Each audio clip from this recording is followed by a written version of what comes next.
afternoon, good evening. How you doing? Another rookie mistake, I guess, from being sick. Anyway, did I say good morning, good afternoon, good evening? How's everybody doing? Thanks everybody for coming yesterday, man. I was whooped. It wasn't, I probably my wife was the one that said you need to just relax because I was I could have done it. I think could have done the live stream, but it would have been uncomfortable anyway. Put it that way. So thanks everybody that showed up yesterday and that showed up again today. I appreciate it. Rob being one of them. Scott, how you doing? Good morning. And Scott became and I checked that earlier too. We're still at the 26 or whatever, so we're still generating $20. So um, that's awesome. So between what we kick in and stuff, the kid still gets 1,000 baht a month, and we made the $100 mark on the super chat and the PayPal. But the super chat's one that has to be over 100. Excuse me, guys and gals. Above 100 each month on AdSense, and that's in my wife's AdSense account. So she told me to make sure I tell everybody thank you very much. You guys are awesome. Um, let's see who else is here. Tommy, how you doing? See if I can get my mind going here. It looks like, and Randy's here. Hey, Randy, how you doing? Morning to you. In rainy Southern California. Wow. And I'm still trying to. Hey, Maui, how's it going? And if you guys aren't subscribed to Maui, you should be. And he's been doing, like yesterday, he did a live stream walk and stuff, and they're kind of cool. So by all means, connect with Maui if you would, please. Let me take a sip of coffee. My throat's still a little scratchy. Um, I don't know, man. I don't know if it's that shit I'm injecting into my stomach every night or what's going on, but it seems like I'm getting nauseous, a lot more than ever in my life. So, but that's one of the side effects. So we'll see what happens. Hey, Andrew, I will probably the way that I feel today, maybe not today, but tomorrow. I'm waiting for one of the. Andrew's close to me, I guess here, so I want to go. Want to go meet up and have lunch or coffee or something. So tomorrow, I'm waiting on that other gray four-story tower that's on the back of the koi pond. It's supposed to be here tomorrow or today. So if it's here today, then maybe tomorrow or something. But I'll definitely call you. I got I've got your number and stuff. I'll give you a buzz, and because I just want to be here when they set it up, or maybe even you want to.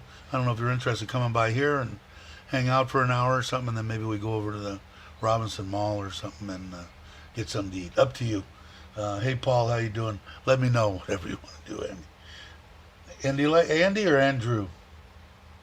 You got your name says Andrew, so I don't know. My name's David, but I go by Dave. So hey, expat Paul.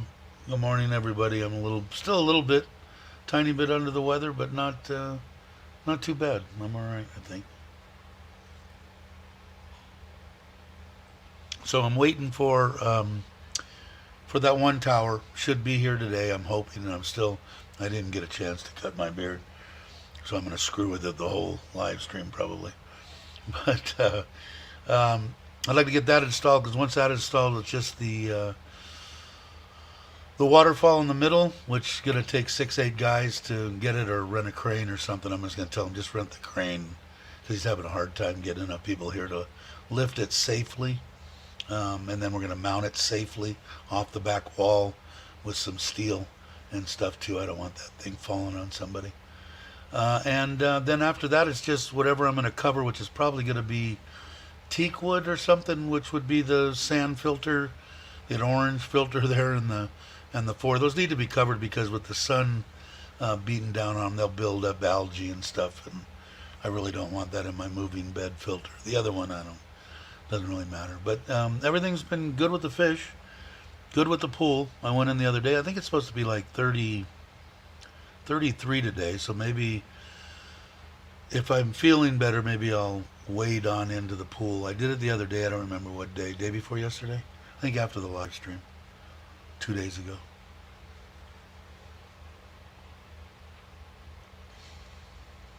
By Andy. Tomorrow. Okay. All right, cool. Yeah, sounds good to me. Sounds good to me, definitely. Weddings are fun. Don't cut the beard. Yeah, just gonna trim it. I don't know. I mean, I've grown it out, and especially now with hot weather coming this way, it is a little annoying when it's long. But I mean, I've had it my whole life. I think I had a beard when I was 14 and a half. I think I was 15 I think when I had my permit. I know I had a beard when I had my permit at 15 and a half. It wasn't what I would consider a beard, but it was it was better than most could grow at 20, you know. So anyway, uh, hey Bobby, how you doing? Saying hi to everybody, and everybody's saying hi to Bobby, and Bobby's saying hi to everybody else. Cool. I can drink my coffee. So for the most part, it's that what I need, that one deal and the waterfall and the cover to finish the pond. They have finished the all the, what are they called, planters next to they put the 1 block high deal and then made it smooth. I don't know if we're gonna tile that. I don't think so. Probably paint it or something. And then I got to figure out what I'm gonna do around the pond. Leave it concrete or put tile down. And I think I just want to leave it concrete. I don't know. And my wife's already starting with the roses and everything else around there, so I'm gonna have to watch her because some of those pathways around there are real close to where you're gonna be walking, and those roses have thorns, so they have a tendency to be attracted to me, want to dig into me. Long time to grow. Yeah, and it's been there a long time too. Like I said, it's been off twice. Well, once when I had my first surgery at 19 on my left knee, and then at still 19, I think. Maybe I was 20 when I had it on my right knee. The first time the anesthesiologist said, "This has to go. We need to get a tight seal and blah blah blah." I said, "Okay." So the second, I had a miserable time that time too. I think I've told this story before.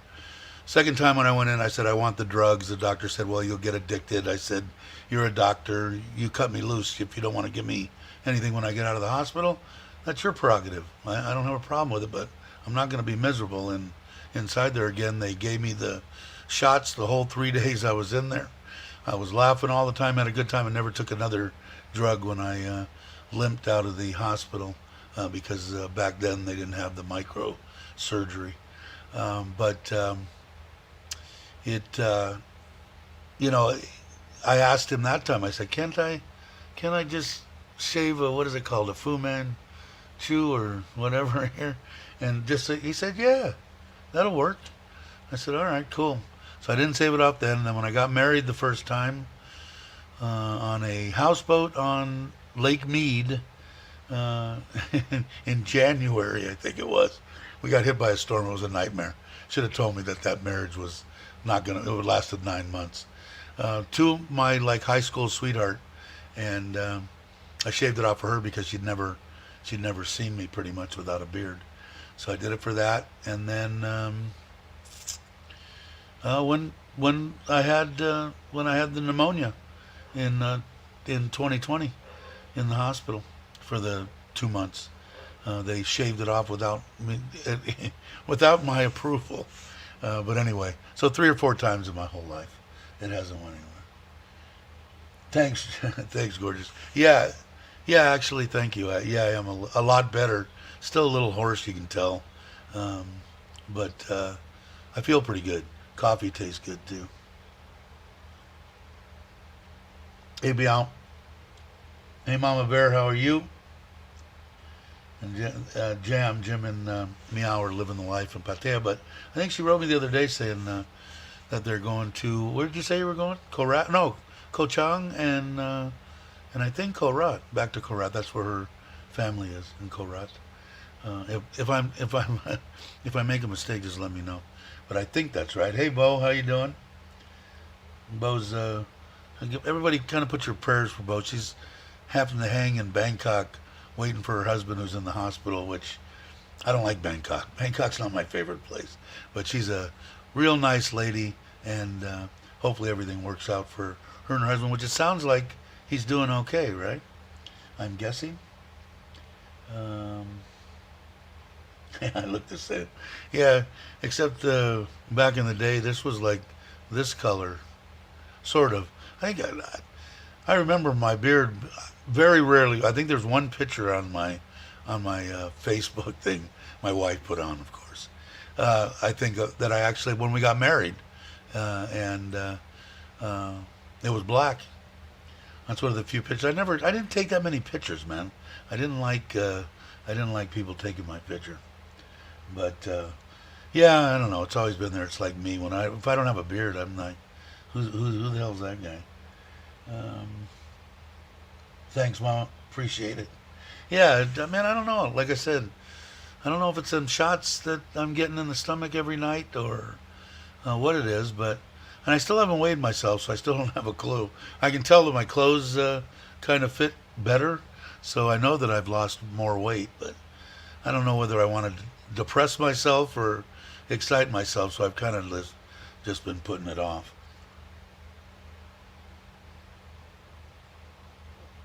Well, you're born pretty close. I want to say I was 14 and a half or 15, because I know when I got my mind's kind of foggy back then. Even at 15 years old, I was into way too many drugs back in the day. Because what would that have been? 68? No, six. I don't know. The, in the late 60s, I think. So I was into or early 70s. I don't know, but yeah, I was into. My mind doesn't think that well back then. So all you people out there, or kids, if you're watching, and you think that drugs don't mess with you, they sure do. Because my whole high school year, I couldn't tell you one teacher I remember in high school. I remember my junior high one teacher, and that was my Marine Corps drill sergeant, print shop teacher, and F9 teacher, Mr. Rob. Remember him like it was yesterday. But the rest of them, no. And I was drinking in junior high school. Boone's Farm, Strawberry Hill, and Annie Green Springs. Is anybody old enough to remember those beautiful wine? If you wanted to get sick, that was the wine of choice. And that would have been late 60s, I guess. 69, something like that. But Boone's Farm, Strawberry Hill. Man, those that brings back some memories. But I remember actually getting drunk going to ninth grade, going to school in the morning. Oh man, God, I'm glad I got over all that. How I lived through my life, I'll never know. But did have a lot of fun. But I just don't remember it. So is it really worth it? So all you kids out there, don't do drugs and don't drink. Wait till you're later in life to try to indulge in stuff, and I think it'll be better for you. So my kids were pretty good, I think. Um, at least for what I know. What are they going to tell their parents? Oh yes, Boone's Farm. Yeah, man. Do they still make that shit?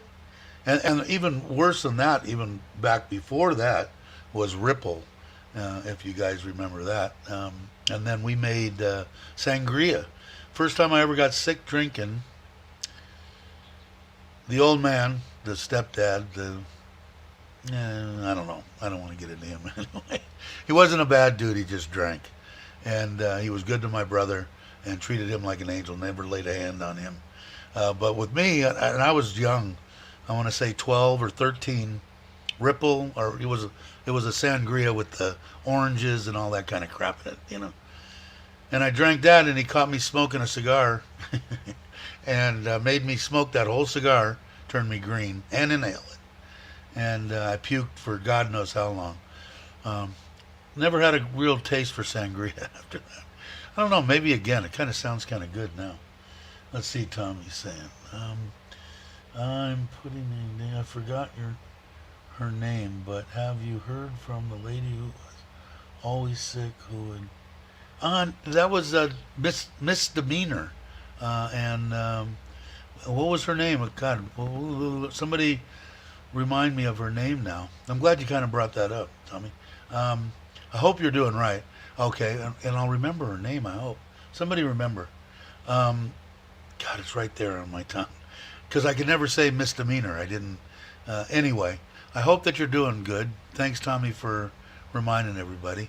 I think she was going to have some surgeries and some other stuff, but we haven't seen her in quite a while, have we? I hope you're okay if you watch this or somebody knows her.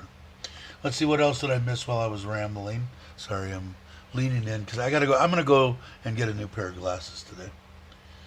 Let's see. Gary's awesome, Gray. Gray is awesome. Who said that? Mama Bear. Yeah, I don't know, man. It's been gray, and I've been bald for a long time. So I gotta shave my head too. It's growing out. Um, let's see, Mad Dog 2000. Yeah, a Boone's Farm. A Boone's Farm shirt, really? Yeah, I'm just curious. I mean, that was the. How old was I? In 14? 13 years old, I guess. 13. I've always been tall and thin, but in my 50s I gained a lot of weight and had massive heart attack, and now I'm down to my high school weight. Wish I could get it. I don't know. I was one. Let's see. In my heyday, 176, I think. 175, something like that. But mostly throughout my younger years, about 200, 205. But I worked out a lot too, but not massively, not even close to. My friends were freaking behemoths, Hercules kind of crap. Big boys too, because I'm only 5'11" back then. I think I'm only 5'10" now. I haven't measured myself. I guess you shrink as you get older, but they were like in the, the 6'2", 6'5" range, 280 pounds, some big boys, 19, 21-inch arms, I mean, huge. Definitely were good in the fight, though. Definitely have to credit them for that. It was good to have them around. Most of the people would just walk away, the smart people anyway. Loretta, that's right. See, Meow remembers. Thank you, Meow. I'm hoping that you're okay, Loretta. Maybe maybe your ears will burn because we're talking about you, and if you can, call in. Hey, Brock, how you doing? Glad you could stop by. It's been a while. Brock was on vacation, so you got to remember that. Hey, Go, how's it going? Morning to you. And Bruce is here. When I left high school, I was 110 pounds and 5'1". Wow. Yeah, a couple of my Italian friend, who was one of my best friends actually. I don't know how, 5'7" maybe, but one of the best men I know, and had a lot of fun when we were growing up. I have to start a whole new channel on that, and I haven't checked the new channel. I got to go over and do something on that and see how it's going. But I'm still waiting for the passport to get back. Once that gets back, I take both of them over to immigration, get them to swap the visa, and I'll have a new, nice, thick, big, giant passport with hardly any stamps in it, and probably off to USA, and then see Mom, see what's happening there, and go and see a couple of people. I was going to go for like a month or something. I think I'm only going to go for 10 days. I'm going to go see my mom, do what business I need to, go see my good friend up in Reading, and he's getting ready to open his business up there, and spend 3-4 days there. Go see my cousin Rich, who will probably come over from Temecula, maybe go over there.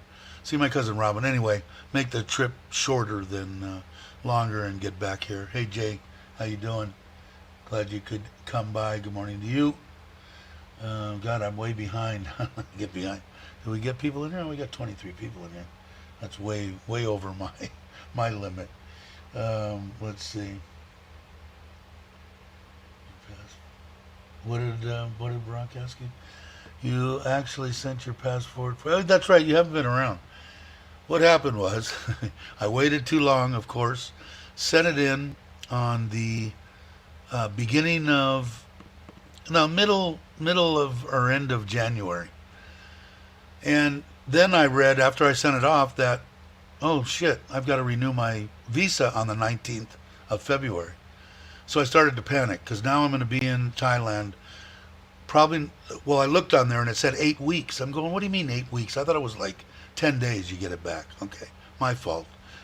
Anyway, the panicked, going, I'm going to be in Thailand, no visa, no passport. I'm going to get kicked out of Thailand. I'm screwed. And I called them. They wouldn't talk to me, the U.S. Embassy and, my passport.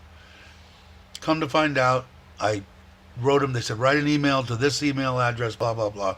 People got back to me immediately and said, what we can do is we've already sent for your passport in, to get it back from wherever they were getting it from, the new one.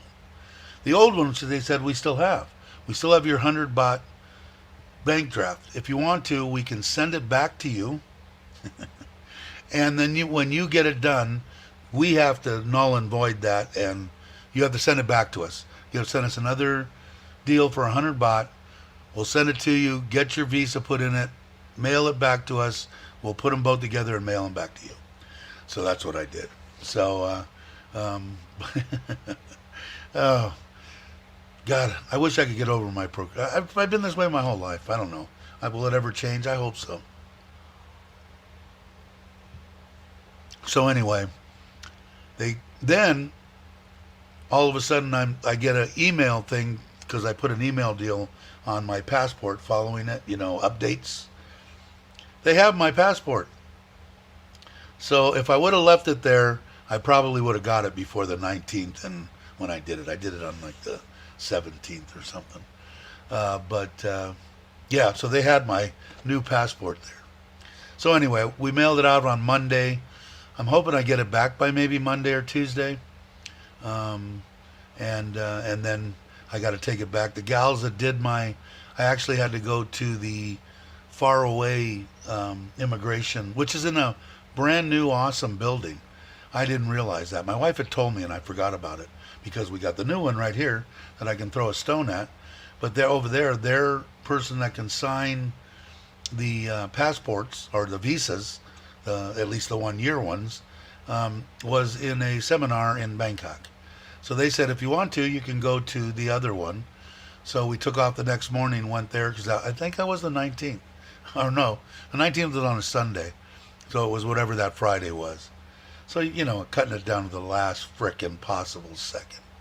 So went there. There was 3 gals in there.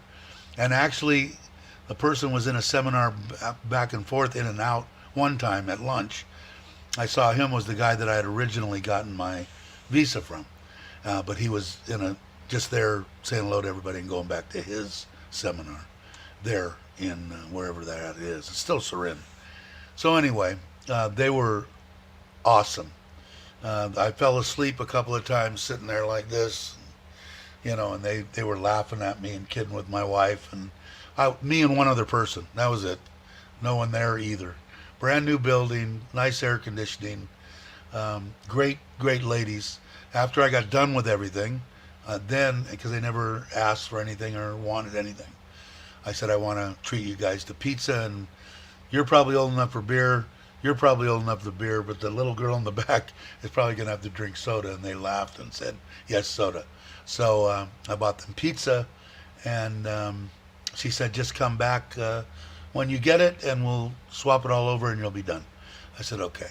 So I'll go back there as soon as I get it. I'll take my wife wants me to take the car. I'll take the Forza and run the hour up the road and get it done. And speaking of that scooter stuff, man, like I said, I feel real comfortable on 2 wheels. I have my whole life because of whatever you call it, an epiphany or whatever I had. I knew I was never going to die on a motorcycle. Doesn't mean I'm not going to get hurt or scrapes and bruises or whatever, but I knew that my life would not end or a serious injury of getting paralyzed or something. But I know in Chuck's one, not his last one from the day, but the one before, he had witnessed, didn't, zoom in on it or anything, but they were driving down the road and there was a guy, scooter laying in the road. And it is real easy. So if you don't feel comfortable on 2 wheels here, and a lot of people get ballsy, and I've seen it in Kamala when I was there, when I'd go over to Patong, over the hill. I saw a little girl get wiped out, just because she wanted to pass and and do all this stuff. Why? You in that big of a hurry? You need to, instead of taking a 14-day vacation, make it 16 days and have 2 days to slow down your riding. There's no reason for that, and you will get hurt and you will die. And I'm imagining there's a lot of scooter deaths here. I don't read any of this stuff or look it up or do anything like that.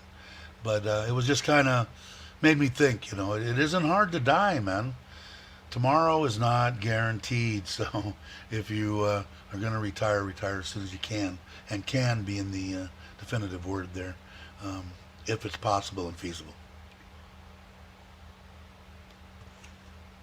Hey Yaz, how you doing? Yads, how are you? If you guys aren't subscribed, please subscribe. And to Bow Adventures too. Local, Serin, great lady. Waiting for her to get back. I'm ready to do some pickles again. My pickles are gone. So actually my mother-in-law is growing some and my wife is growing some. They're like growing across the street. Lady across the street's really a nice lady. I guess they're I forget what they're called, and I don't like to say anything about or giving people names, but what are they called when not a lady boy but a tomboy, and real nice lady. I've met her 2 or 3 times. She was the one that I think we gave 4,000. She didn't want anything money wise because I put that cover across the street for the truck, so we have that covered parking over there. And she said, "Well, give me whatever you want, and I'm just going to give it to the temple or whatever it was." So she actually went to the temple and donated it in mine and my wife's name.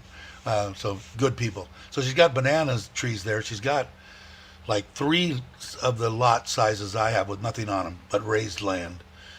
So my father-in-law has went over there and he's a farmer. He's got chickens.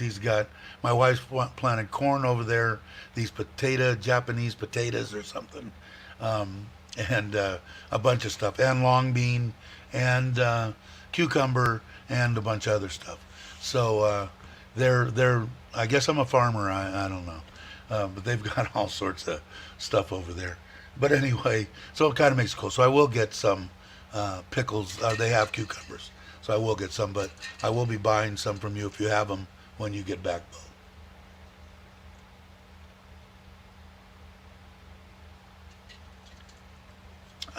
Thank you for that. Thank you. You think he what? Sorry, I'm reading some. Yes, he does. What did I do? What did Bobby say? I researched today. What did I miss? Yeah, what's rock travel? Hanging teak doors, so I might crush my hands because. Yeah, don't hire somebody, Craig.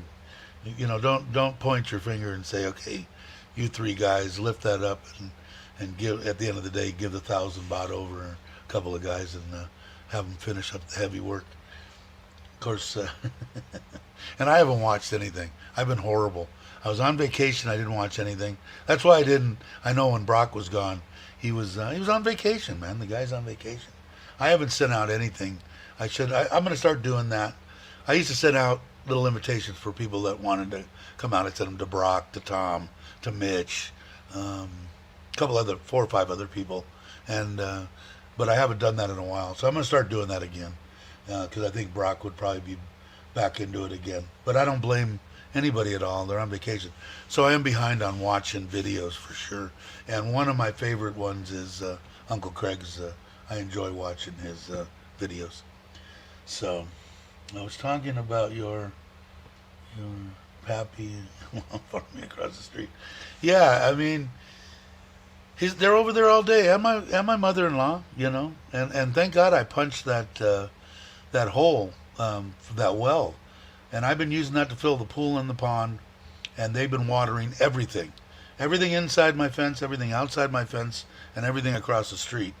I did have, originally we sunk God knows how many lengths of 1 inch or whatever it was PVC down that well. And then when they redid it, they only put about 2 or 3 sticks on it. And I had like 25, I don't know, a bunch of them. And we were running out of water. and it was crystal clear and stuff, so I didn't know if I was going to mess it up or not, but I had him put 5 or 6 more, so 20, 40, 60, 80, 80 feet down into it, and it's still crystal clear and not turning brown. So I don't know what happened in the beginning, but that water, I mean, I don't go out there and drink it or anything, although I imagine you could. There's no smell. Didn't kill my fish, so that's telling me the water's pretty good. But they're using it all over the place. So I mean, water's cheap here, but my bill would probably have doubled, and I think I pay probably more than anybody else on water, or did, 600-700 baht, 1,000 baht, something like that. You're finished. They're finished. Oh, bummer, sold out. All right, well, I'm sure you're gonna do it again. I'll get them next time. You let me know.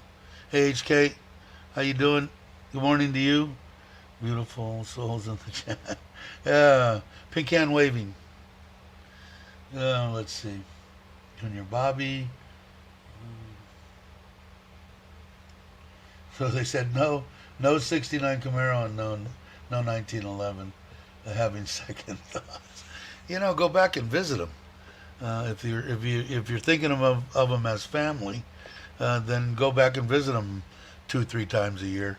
I don't know what kind of situation they're in. When I came over here, when I budgeted everything together, it was for me to go back at least 3 times a year, every 4 months, quarterly, whatever you want to say, to visit everybody. So do the same thing. Go back and visit your Camaro.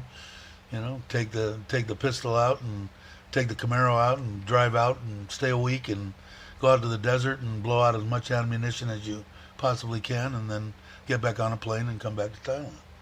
So, hey Andy, how you doing? If you guys aren't subscribed to Andy's, please subscribe. And Andy putting out a bunch of stuff traveling over here, so you guys are missing out if you're not subscribed. Hope you're well, Andy. With Spankies, thank you, Scott. There. What's up, Ryan? How you doing? the plane flight. Yeah, you know what, man? I noticed too. When I was originally checking for the plane flights to go back, of course, I was finding stuff for $800, $850. Now they're $1,200, going back and forth to LAX. So stuff has definitely went up. I'm imagining now. I'm looking for a little bit on the shorter term side, because when I get my passport in my hand, because of my mom isn't doing well, I'm going to probably try to jump on the quickest, maybe 2 weeks out or something like that. If I try to go a couple of days, then it'll be triple that or something. But if you guys are thinking about coming here, I would start securing your airline tickets now. And I know Bobby. I don't know, Bobby, did you? Flight is brutal. Yeah, it is. Did you get your tickets or not yet? So I think Bobby's coming 29th, right, of next month.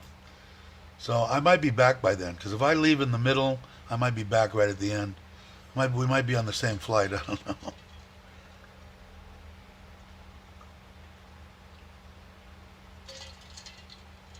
I'm a little dehydrated, I think. Cool. Thanks, Coco. You'll enjoy it. Andy takes a bunch of documents it well, and he goes all over. Sees way more than me. I wish I just watch Andy's. I don't have to go anywhere.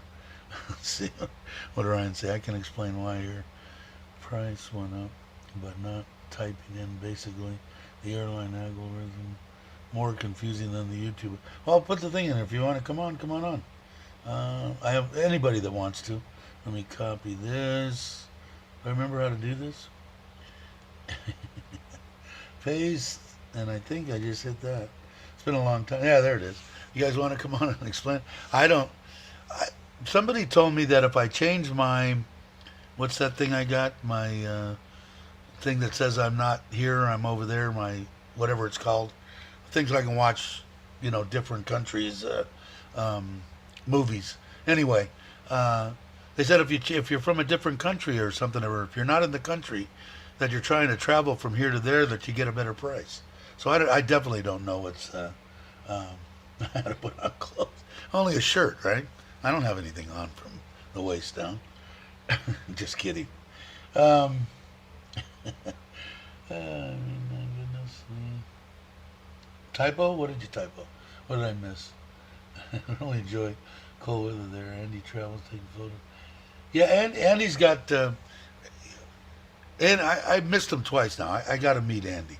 Andy was one of the first ones on the channel too, and we we met. I got to meet him. He's been here. This is the third time, Andy, I think, that you've been over this way, and I haven't met up. VPN, there it is. Thank you. Oh shit. But yeah, I heard that if you whatever, buy them from, that you're in whatever Vietnam, and you want to travel from Thailand to LAX, that you get a better price or some shit. I never knew that.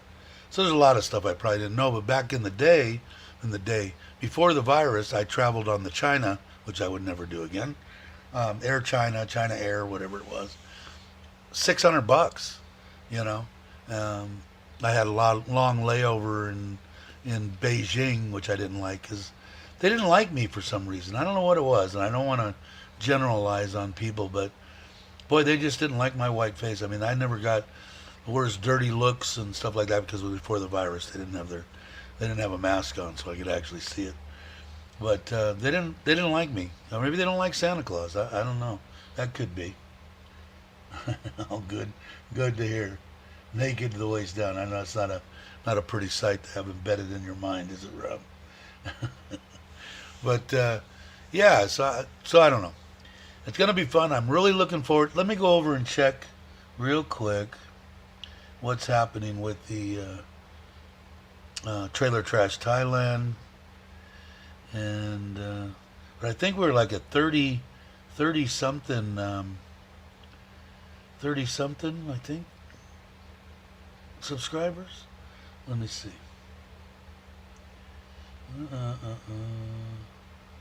There we go. Let's see what it says. Yeah, 32. So thanks everybody for subscribing. But I'm really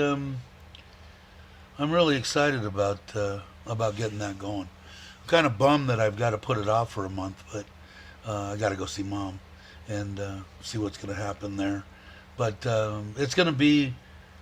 I mean, I've got some plans. The solar system is going to be the crown jewel of that little trailer. I'm going to make it so it'll run that air conditioner pretty much continuously. I'm hoping if I can get enough panels on the roof and battery, which I know I can get the battery. It's panels that I might have a little bit of a problem with, but I think right now I can run. They're a certain size, and at 280 watt, which I have one here. I found two more on Lasada, and I'll look around. I just wanted to put it together because at 300 they jump up in size, and it won't fit on the roof.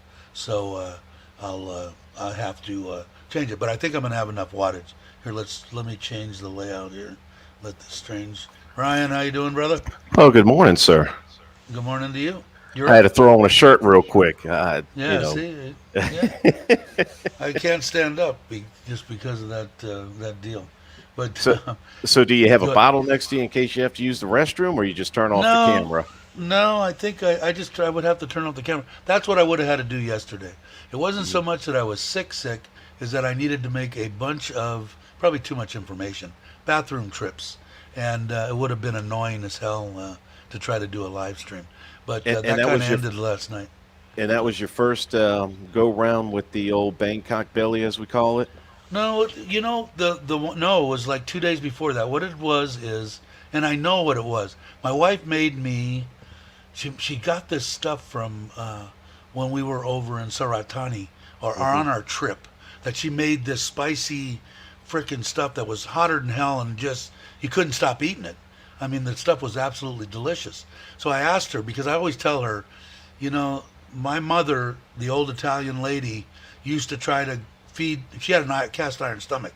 Oh, Mom, that chicken's been out on the counter for 3 days. Oh, it's still good. Don't worry about it. And you throw it in. And I told my wife, I said, man, I've had it one time food poisoning on a plane, of all places. Worst possible scenario. I was on holiday here once for vacation, and I ate chicken wings from the Russian night market that evidently had been sitting out too long. and I got it the day before, and I had to fly back, and you know that long flight back, Oh, and it was miserable. I think I had to. Luckily, in Taiwan, they have in the airport they have one of the lounges where you can actually pay to go sit in the lounge, right, and right. it's got clean bathrooms and nice chairs, and they have a shower facility there and everything. And luckily, I had a spare pair of underwear in my bag. It was a I'm not going to nightmare, go into man. any further details, but I think it's probably been many years before I can ever go into that lounge again. Yeah, it was. What happened to me was I was flying back and forth to. I was helping my buddy open up an air conditioning business, and I was spending a lot of my time in Buffalo, New York. So I was flying back there, spending time there, and then I'd fly home, see my wife for 4 or 5 days, and I'd fly back, and that was the extent of stuff. For about 8 months, I did that, and helping him out, and him, it was fun. Anyway, it was right before that. There was my favorite teriyaki, where they put it over rice and they'd Hmm. smother the rice with. It was awesome. It was shit you should never eat, and some of the most delicious stuff I ever had in my life.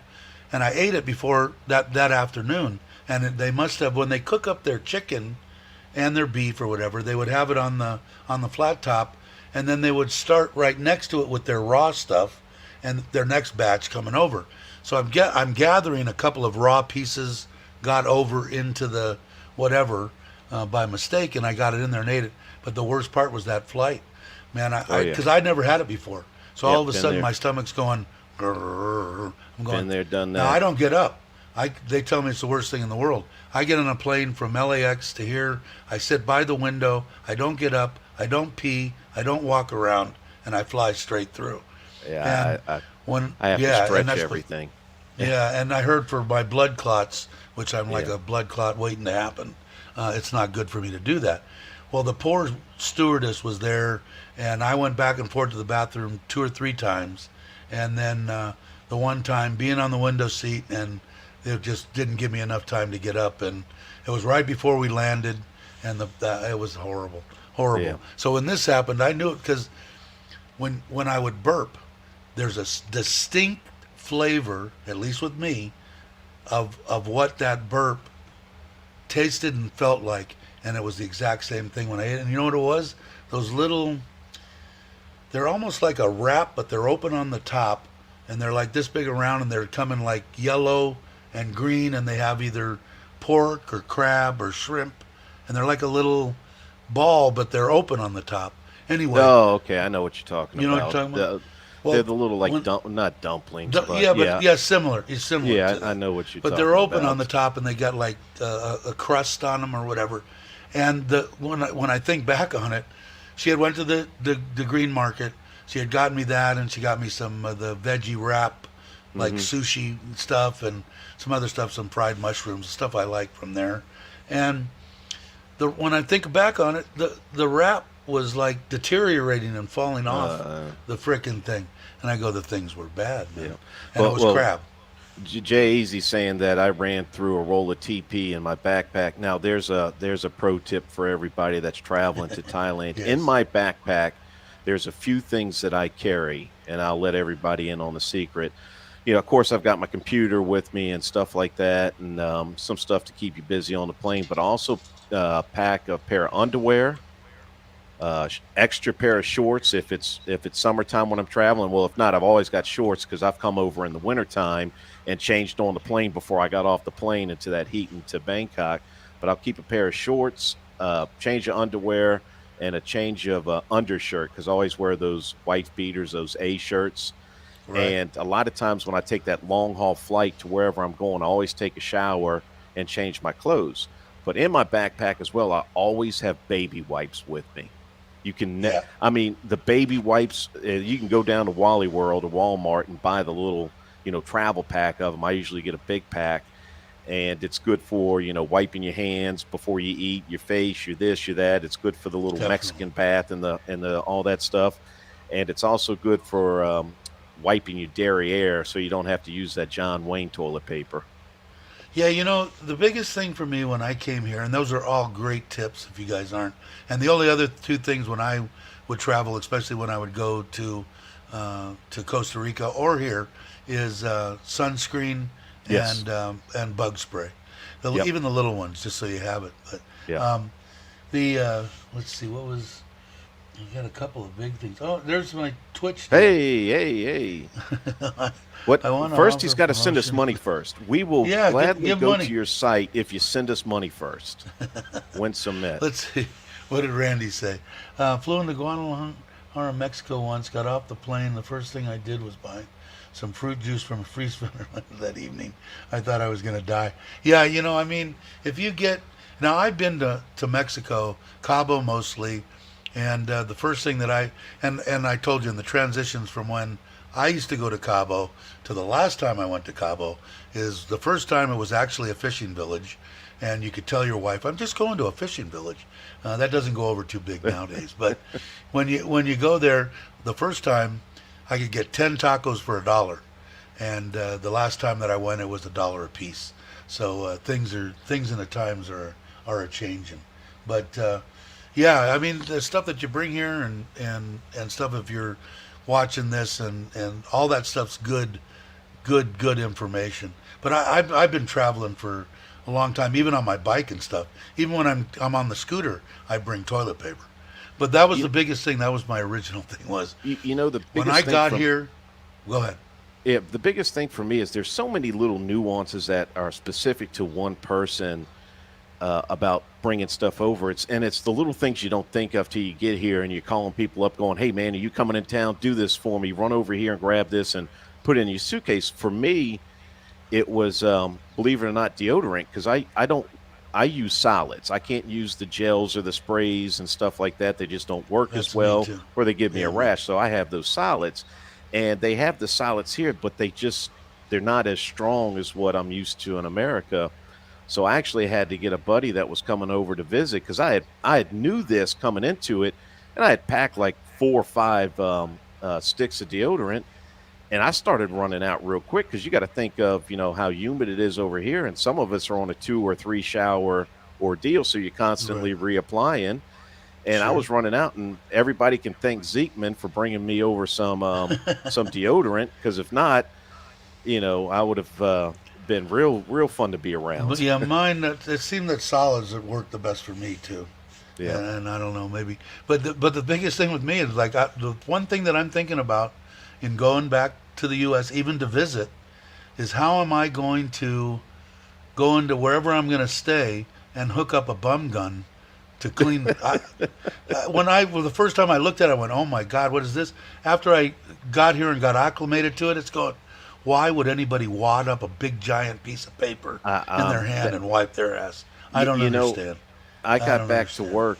I got back to work, and I started using the wet wipes a while ago, and this Yeah, I this do is too. really going. I do. You get me on the show, and we go south with the conversation, Yeah, that's and okay.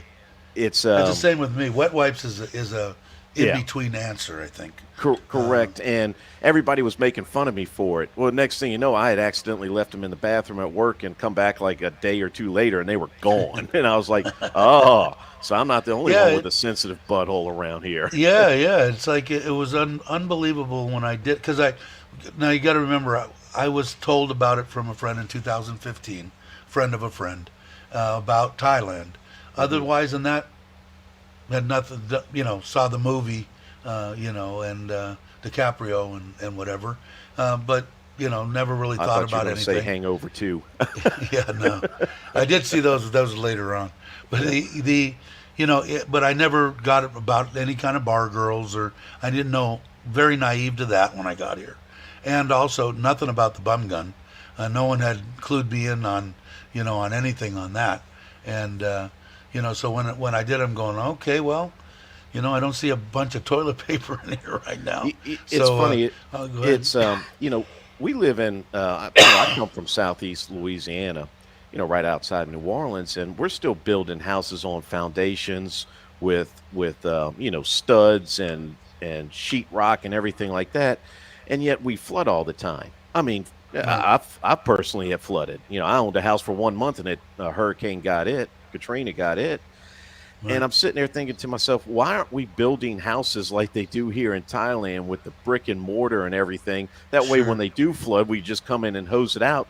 And then they also like if I had a chance to build a house in America or where I'm from again, just like Thailand, I'd have a wet bathroom. I wouldn't have the drywall and the this and the that. I'd have me a drain in there. And just like you're saying with the bum gun, because I don't know about your bum gun, but my pressure's really up on mine. I use mine to actually clean everything. Like I'll sit there and I'll Yeah, wet the clean whole the floor. bathroom Yeah, down yeah, yeah. and mop That's the and way. hit the That's the shower way. with it. And see, when I build my bathrooms too, I put exhaust fans in too. Hmm. I wouldn't be able to have a bathroom without an exhaust fan. But No, my I just wife gotta. could. She's always worried about fires. Oh, my father's starting another. He's burning out there, and the poor old guy got a chance. He cracked the. Yeah, I was busting up the other day because his wife, my mother-in-law, would get all over him. Why are you doing that? The smoke is blah blah blah blah, blah, yelling at him, and he, okay, okay, okay. Well, the other day, one of the neighbors was burning, and my father-in-law looked at my wife and said blah blah blah blah blah blah blah blah blah blah blah. And my wife kind of laughing, and I said, "What did he say?" He said, "Why don't you go tell your mother? Is she going to yell at the neighbor for burning, like she yells at me?" But she's always worried. Well, the house is going to burn down. I said, Hmm. really thinking about it, if this house caught on fire, I could have it up and going with some paint, and what's going to burn, for Christ's sake? Besides us losing everything inside of it. Yeah. Two guys come in here, they clean the place out, new air conditioners, new electrical, boom, boom, paint it, and you're in it in 2 weeks. Right. With what you're talking about, with Katrina and all that kind of stuff, your house is gone. When you're building out of wood and Well, I drywall. can I can tell you You know, for Katrina, I literally lived off a road called Bayou Liberty Road. I lived between two bayous. I lived between Bayou Bonfaka and Bayou Liberty. So of course I was in a natural ridge, but I still took fresh water. Like the water came in and came out pretty quick, but it went over the light receptacles. Well, it was 3 days, 4 days before I could even get to my house, and that was crawling over trees and everything. Like I couldn't drive a car to get to it. I had to walk all this stuff and literally, with a hatchet, a gun, and a flashlight get to my house. And I remember kicking a hole in the sheetrock, and I was like, "Oh crap!" So I gathered up as much stuff as I could salvage in the house because I knew I'd need it for a long haul. And I gathered this stuff. All my furniture was all gone. Everything it was going to be crap. And then when I was finally able to get back to it again, the mold had started growing up the sheetrock. yeah, So I had yeah. to cut 4 feet into the sheetrock. Now, keep in mind, like I told you, this house was a month and a half old. It had been built. It was a month and a half Wow. old, and I had to take 4 feet out of sheetrock and everything like that, and completely gut it out. All the carpet, everything, all the front, everything was brand new, sitting in my driveway, just in a big old rubbish pile, and it was just like, oh man. Well, for years and years, we had the earthquakes out here, Hmm. or out here where I grew up, and they never really bothered me. I mean, it was almost like that. What's it, Will Smith and what is it? That movie he was in where they were shaking in the bed when the invading the Yeah, aliens, and Independence oh, that's Day. not even a 6 pointer or whatever. And Yeah, that's yeah, about how it was when I was.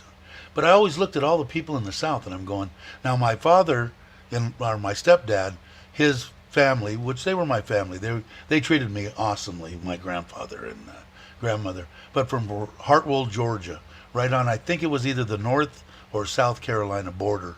And the biggest thing about them, claim to fame, was the bridge that went between the two, because there was like 9 million people died on yeah. that bridge because it was either 18 Hey, in Mitch. Georgia to drink or 21 in, it was 18 in one of the states and 21 in the other. So people died going across this bridge. But I see all the hurricanes and stuff, and this is when I was younger. I'm going, God, are these people stupid? I mean, Yeah, it's like, yeah. because it wasn't so bad. You got a house and it's there and you're in it. Their house was completely destroyed, but these people are vigilant. They're going to start building tomorrow in Hmm. the same exact freaking spot. Yep, in But the same spot, out of the yeah, same material, and the same thing that they but just lost everything. And I'm yeah, going, boy, they're going to have a hell of a time getting insurance from me. If I've it's got to give them insurance. and that's Uh, what I'm saying because I remember when the price of lumber skyrocketed a few years back, and they were saying, man, it would actually be cheaper to um, build your house out of concrete or brick and mortar. And I'm sitting there going, yeah, why don't we? Why aren't we building houses Yeah, I like they don't do here in don't make Thailand and just sense. pour it? Because once lumber is going up so much, well, then it's not cost effective anymore. And that was always the big argument. You know how easy it is to, build some. I mean, look how fast you can frame a house in a day, 2 days. You can Right, frame a sure. 3,000 square foot house. Um, but at the end of the day, they're flooding out and they ain't worth a shit. Yeah, I'm imagining it's got to all be money driven. I mean, that's what Yeah, there's no society is question all about it. about.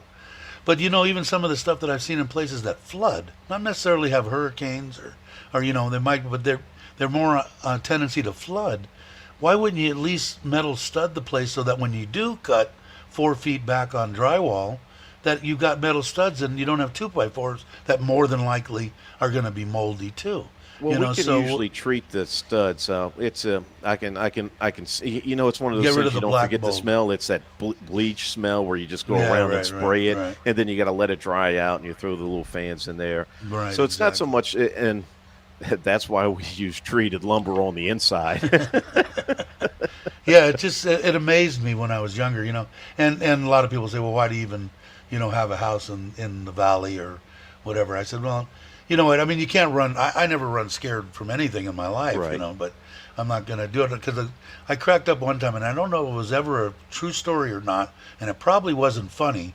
But some people had moved to California and got into the earthquake and got scared and decided to go back to the Midwest and got killed by a A tornado coming tornado. across the Midwest somewhere. And I No thought matter that how where you go, ironic, you know. you have natural disasters Yeah, and sure. everything. I mean, you can't, everything's got its pros and cons. I mean, there's no safe space, so to say. So Sure. everybody's got their BS that and when you grow up with it, you're like, yep, here we go again. The best thing that I've got is I don't have any of that right here where I live in Thailand. I don't have to worry about nothing. Worst thing that I have to worry about is flooding and the 6-inch, 10 concrete vats that I put around this house, 11, and the drainage system that I put on this house. Everything could float away around me, and this house will still be standing on dry land. But Nice. it I don't know. Like I said, I'm living where I want to live. I feel bad for the people that can't do it because of circumstances that are out of their control. My mother and father are ill, which, like I said the other day, and from the beginning, never even dawned on me until I started doing YouTube. That hey, yeah, your mother and father could be sick, and you might not be able to go anywhere. And my mother's Right. sick now.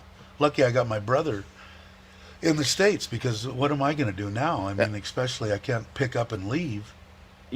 my parents are still, for older people that are retired, they're still in good shape and they're young olds, if that makes sense. Right, You know, right. So I had no qualms on leaving them because I knew my sister was around as well. So she kind of looks after everything. But I can tell that they're starting to get a little antsy about not having me there because this is the longest they've gone without seeing any of their kids. Right. So And where they're are they? Are start. they in Louisiana too? Oh yeah, they're still on Yeah. the bayous, still in the swamps. Literally, I love that. And like I said the other day, man, it was because my cousin Joey and I told the Ron. story, Paul, when we had the bar, they went to Mardi Gras, Hmm. and when they came back, this was '91 or something, when we had the bar, and came back with these things that no one had seen, a Jello shooter, and found out how to make them. And boy, I'll tell you what, we were the cat's meow for about It 6 months there. it's I didn't know. it's when you told the story, I just started giggling because I thought everybody had that. I thought that No, was like a thing everywhere. Like for every, if you go to a house party, like where it's going to be a nice drinking party, all right. I would say about 8 out of 10 times, 80%, you're going to see Jello shots there. So Yeah, well, I now just, after that, every place that I went yeah, to, now I don't know how they got the recipe or where they got it from. I know they didn't get it from my cousin or my A- or my friend. But Aaron after Mudbug that, season within a already started. year, any place that I went around in California or any place I went, everybody Yeah, had Jello shooters. But in that it's first 6 months, no one did. yeah, No it's one did. I can tell you with New Orleans, they'll put liquor in just about everything. I mean, they're them suckers are even figuring out how to like cut a hole in a watermelon Well, and it was put really weird. I wanted to give them away, and they wouldn't let you do that in California. You couldn't give them Right. away. The whatever the alcohol beverage and whatever the hell them people were. I didn't have to deal with any of that stuff. My cousin did a fine job in taking care of most of that kind of crap. And the cops loved us. We had the best thing about the bar was it was in like it was in a almost like a where you'd have like a big giant stores and stuff. I don't know what do you call it, and then little little. I don't know what. God, it had 6 entrances. You could leave that bar. Strip mall. Yeah, it's kind of like that, but a little bit bigger than a strip mall. And there was 6 different ways you could get out of there. So the cops couldn't sit there at 2 o'clock and wait. If they did, they'd have to wait at 6 different. And what they liked about us is the biggest thing is they didn't want to be bothered with fights, and we never ever called the police for anything. And Right. we would give the guy as much chance as possible, and then we'd escort him out the front. Or if there was a fight that broke out inside, we would stop it real quick, and then we'd bring them both outside. So you guys can go at it because we'd love to watch. This is entertainment to me. So but they never got called by us, so they liked us, and we gave money because you couldn't pay me enough to be a cop, and I know you were a cop. It's like you're gonna give me this amount of money to walk around with a target on my back and have people just don't give a shit, don't give nothing, and don't respect anything. I could never do it. No way. It's And, you just have to have thick skin. Like stuff rolls off. That's why I always giggle about like when you have the big T word around here with people. They don't even show up on my radar. They don't even like their stuff. I'm like, I used to work in a prison. I literally used to work on a max security tier and isolation. I've had human feces and urine thrown at me before. It's like oh, man, little you're a better words that man you're than going me. to say aren't going to hurt me better, one better bit. man than me. I just I was never big on authority. I had problem with police when I was younger. I had a No, that's bunch me too. of interference and stuff like that. Mostly when I was 17. I mean, I hadn't even turned 18 or anything, and my mom did a good job on sealing my records, which I was really surprised about.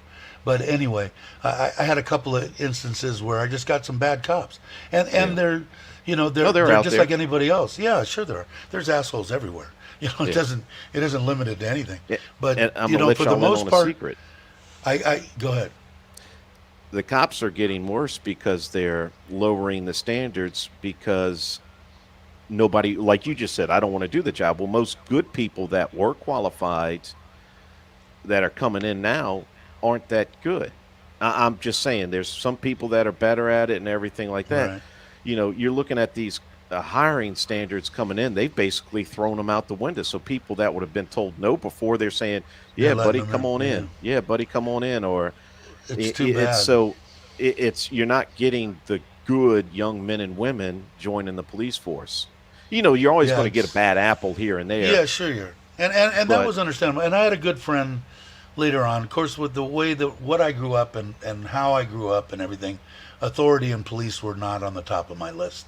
And it was actually unjust. It wasn't when I look back on it, because like I said, I'm a different person than I was then.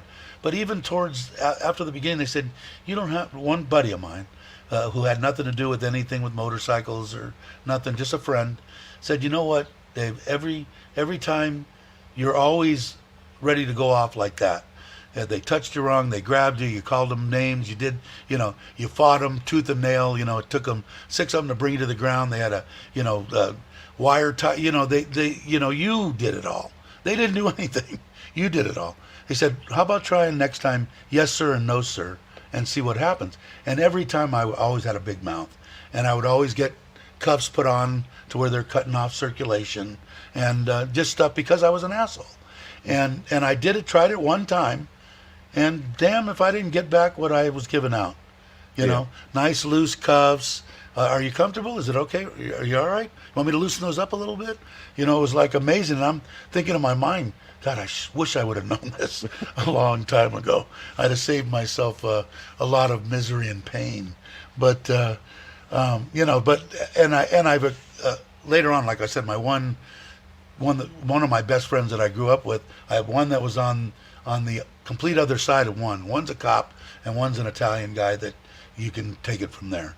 But Right. the one that was he started out as a marshal before the marshals got dissolved, and then he became a sheriff. And he was the one when you watched Judge Ito. He was the big, tall, thin, blonde guy that was standing next to Ito and stuff. Any high circuit, he started it. Any threats on judges and stuff like that was his division as a sheriff. He put people in plain clothes in the trials, the high-profile trials and stuff, and he actually went around doing seminars and stuff on courtroom security. Great Right. man, perfect cop, perfect sense of humor, perfect man. Reminds me of you, actually. And I would think you would have made a perfect peace officer. And he was just I should call him. I haven't talked to him in a long time, but he ended up, what did they say, 6 months. He said he wanted to retire, and he had to have a man shadow him, 2 men, for 6 months because no one had ever done the job. He created that division, so no one knew what to do. So for 6 Right. or 8 months, so he finally got to retire. And what does he do? He takes a part-time job going back to the courts doing something and golfing. But a great guy. But I wasn't. I was weird when Baldy. And I missed Yeah, a bunch Baldy of people. came in. I know Mitch came in a while back. Yeah, Mitch came in a ET's while here. back. He's probably gone. I don't know if Mitch is. I Aaron's think he here. might be out on an adventure. And VCJN's here. How you doing? I hadn't seen Baldy in a while. I know you put out something. I've been way behind on everything, man. I got to stop leaning in front of my microphone. But there we go. I must be caught up semi. But yeah, I don't know. It was a different. I'm just happy to be here. Now you're kind of different because you're here until you want to go back and have to go back, right? Yeah, for the most part. Yeah. It's. I don't know if I'm retired. I had this conversation with somebody yesterday, and this is probably going to make everybody in the chat sick to their stomachs. Worse than our bathroom talk. Perfect. I said, I told someone yesterday, I said, I'm 41 years old. I still have a lot of get up and go left in me. I still have a lot of energy. I said, I kind of miss work a little bit. Right. Yeah, I'd said it. I said it. I kind of miss work a little bit. And I know most people are going, oh, screw you. I'm looking to retire. I'm looking at this. But when you're older, that's the part of life. You get to your mid-50s, 60s, stuff like that. It's time to slow down. It's time to go. I came here. I think I accomplished what I really wanted to accomplish, which was take a break, get to see some stuff, live in a different culture. See, there's Daz going off, you sick SOB. Because every time I'd say work, he's like, don't mention that 4-letter word around me, Ryan. I'm like, my bad, Daz. I'm a little bit bored. I mean, I got to admit it too. Not that I want to. I'll tell you what. If I could, I still do not believe, and I haven't really checked into it, is the marijuana laws. Now, if it was that they were completely decriminalized, and there was no way that I could possibly ever have to spend 1 minute in a 6x9 cell somewhere in Thailand, I would teach my family how to grow. It would probably be in greenhouses, and it would probably, because I enjoyed doing it for a long time, not so legally, and for quite a while legally, at least as legal as the state was concerned. Federal government's still way behind the time. I'm actually buddies with a guy down here, and if you ever get down to this area, we can take a ride out to his shop. He has a shop. He has a work permit. He's got everything on the up and up. He did everything legally. Like he said, man, he goes, talk about trippy. When you sit here at your shop and the police show up and make you stand in front of all your marijuana and take a picture. He said, normally, if they're doing that, you're going to prison for a long time. Here, I'm getting a work permit. No shit. I think it's something, I know that I don't think they can go back on it, but I haven't honestly checked into it like I probably as deep as I should have. But I would, because a lot of the family and a lot of the families around me here in Isan, they grow rice, man. Right. And I can tell them, okay, you've got 50 rye. All you need is 1 rye. You can sell the whole rest of it, and you can grow this, work 1/100th of what you're working now, Right. and make 1,000 times the money that you make, that you're Now, making. now, my buddy told me, he said that he had, he says that everybody's come up to him, and I don't know it. One, I don't have a green thumb. I have a brown thumb. I can't I kill fake plants. So it's, I I love don't to know how to grow. grow anything, but we were kind of talking about business a little bit, and I said, "Hey, how often do you get these people show up at your shop that claim to know everything about this stuff?" He goes, "Every day, Ryan." He says, "I have to listen to it every day." He says the big thing is everybody comes to him and says they can do an outdoor grow here in Thailand, and he's like, "No, no, No. it's all hydroponics, all greenhouse." And I said, "Oh," and he goes, The, "One that's what I guy." was curious. That's what I was He goes, curious in. "One guy came in," he says, along a string of them, and said, "I can do an outdoor grow." And he said, "Yeah, I'll believe it when I see it." He goes, "Ryan, he pulled it off." He goes, "He pulled Yeah. it off." He says, "Let me tell you right now." He says, "I don't know how he did it." He says, "All I know is he did it. He had an outdoor grow." He says, "I tested," because once again, I said, this guy's on the up and up. He's got the testing equipment.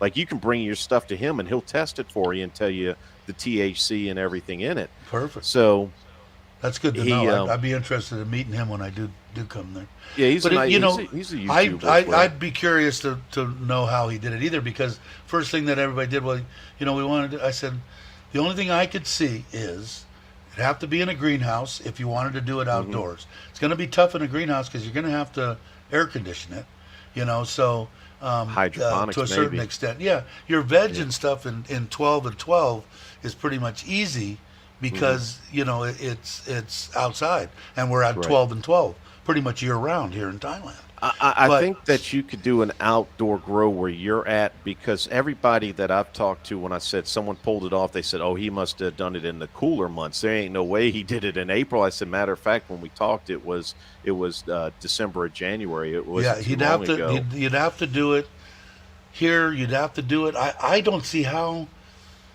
God, I don't know how he would make the plants flip from veg to flower unless he was in a greenhouse, because you have Right. to deprive them of. Um, I mean, I'm Well, sorry. and see, Flowers my 12 buddy, and 12. I'm right. backwards here. Veg is 18. So you have to give them more sunlight, and how you would do that, I don't know how he would do it. Like he said, And he was in awe and Josh, how they do it. well, my buddy said the same thing. He went, because everybody came in, "Oh, I can do an outdoor grow." He's like, "Yeah, okay, whatever, okay, whatever." Well, he says, and this one guy came in, he was like from Sweden or something, said, "I can do an outdoor grow." And he was like, "Yeah, okay, whatever." He says the dude come back and was like, "Boom, told you, here it is. Here's the product." And he said it was actually a pretty good, one of the For an outdoor. good, percentage. And he goes, "Ryan," he says, "You don't understand." I'm sitting there listening like, "Oh, it's all over my head because I'm just not into that world." And he Yeah, goes, "Ryan, you don't understand what this is going to do for the industry overall." He says, "Prices, if people figure out how he did this and can replicate it," he says, "prices are going to just hit the freaking floor well, because they're cheap. They're every, cheap here yeah." anyway, from what Well, I saw. he said it's going to be even worse. He says because then the Thai farmers are going to do it. He says, and you're just going to have an abundance of supply. I don't know how they. Like I said, if you're in flower, and like I said, my mind is gone. It's 12-12 in flower. Okay, so if you're in flower and they're outside, the problem that I would have, if you've got buds that are the size of baseball bats, and that's what I used to grow, you're going to get mold. The Right. humidity I is see. way I too don't. high, Yeah. and the temperature's too hot. Yeah. I So don't. it would have to be in a greenhouse. Now, is that considered still outdoor? I guess maybe it would be because you're using sunlight. So if the guy grew in greenhouses, I would say, Well, okay, yeah. yeah, But if he's just outdoors, I don't see how he did it, because I you don't. I got don't. rains and yeah. I'd be curious When to we were talk talking to the about guy the you same were. thing, and when I was having that conversation, I went, "Dude, y'all going way over my head. I don't know about it too much." So Ron my saying neighbors have a people small next to greenhouse. I know Fern. I remember Fern on her videos was yeah trying to to because I do even made a something. comment. I said, "Fern, why don't you go talk to Dave?" Or she had a live I stream talked to going. her. I talked to her once, and I gave her we exchanged line, and I told her, if you or your husband have any questions and I can help you with, I'd be more than happy to help with what I know. It's been let's see, 5 years since or 4 years since my wife died. I stopped about a year before that when we knew she had leukemia, Hmm. and so it's been probably 6 years. See, now they're growing with indoor in the States. I'm still semi involved. The one friend that I'm talking about up that I'm going to go see up in Reading, he had a deal with for years and years. He repaired magnetos and stuff for airplanes. He did the big airplane stuff, their toasters, their hot coffee makers, and all that stuff. Right, right. He had to be verified by the FAA and all this kind of stuff. But years ago, when we were in the San Fernando Valley, his mom and dad were in Reading. Everything is UPSed or sent by mail, so he could go anywhere he wanted. So he moved up there 25 years ago. Well, up Hmm. until COVID hit, he had a thriving business for 25 years, and he's the one that got me into go karts and stuff. Well, now about a year and a half ago, he said, "Okay, I'm closing down. Dave, I want to grow weed," and he's Yeah. got a big warehouse. So I sent him up with somebody that I know who's setting him up. Well, he's like this close. He's either opening it today or tomorrow. But it's all LED now. Now, see, when I stopped, I could use veg, I could use LED, but they didn't Hmm. have it perfected back then to get any kind of weight out of LED lights. They do now, which brings one year I spent $100,000 in electric bills in my little Right. house. There's Okay, no question. so that stuff is gone out the window now. With the LEDs, you can do it. So you don't really a lot of growers stole electricity. I never did because my wife was like, "I want you to be on the up and up. I don't want any problems. I'm scared." I said, "Okay, I'll do everything." I had all my doctor's stuff on the doors, how many I could grow, blah blah blah, everything on the up and up. So it's a little bit different now. But if you're using free sunshine, the hardest part about greenhouses outdoors would be air conditioning. So you're going Hmm. to have to dehumidify and you're going to have to air condition to a certain extent. You could run 78, 80 degrees. That can happen. I ran about 76, but I also injected CO2 and all sorts of stuff, which the people that I'm involved with back in the States now saying we've done tests and we don't need it anymore.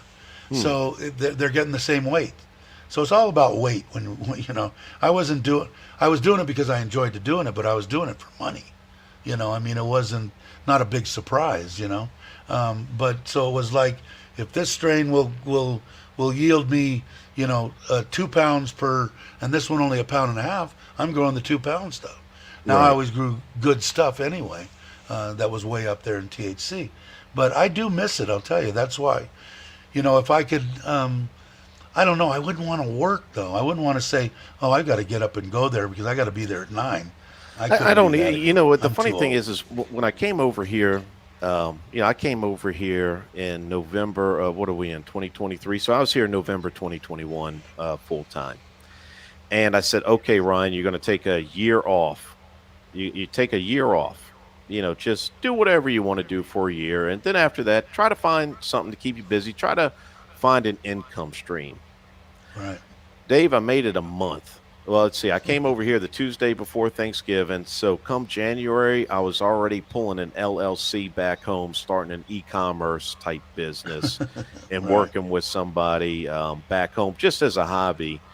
And believe it or not, just now are we starting to see some sort of, you know, Revenue it's from it. starting to produce. It's not Right. producing enough to where I could live here and go move into the penthouse condo, but it's producing a little bit. And then of course, there's a lot of people know what I also do, that I have websites for other things. But I have to do that. What do they say? Idle mind keeps the devil's work or whatever or something like that. It's like I'm Well, I mean, watching so are you open, or are you thinking about doing something with all the right stuff and all legally and work permits and all that? I've thought Working about from here. opening businesses here. I really have.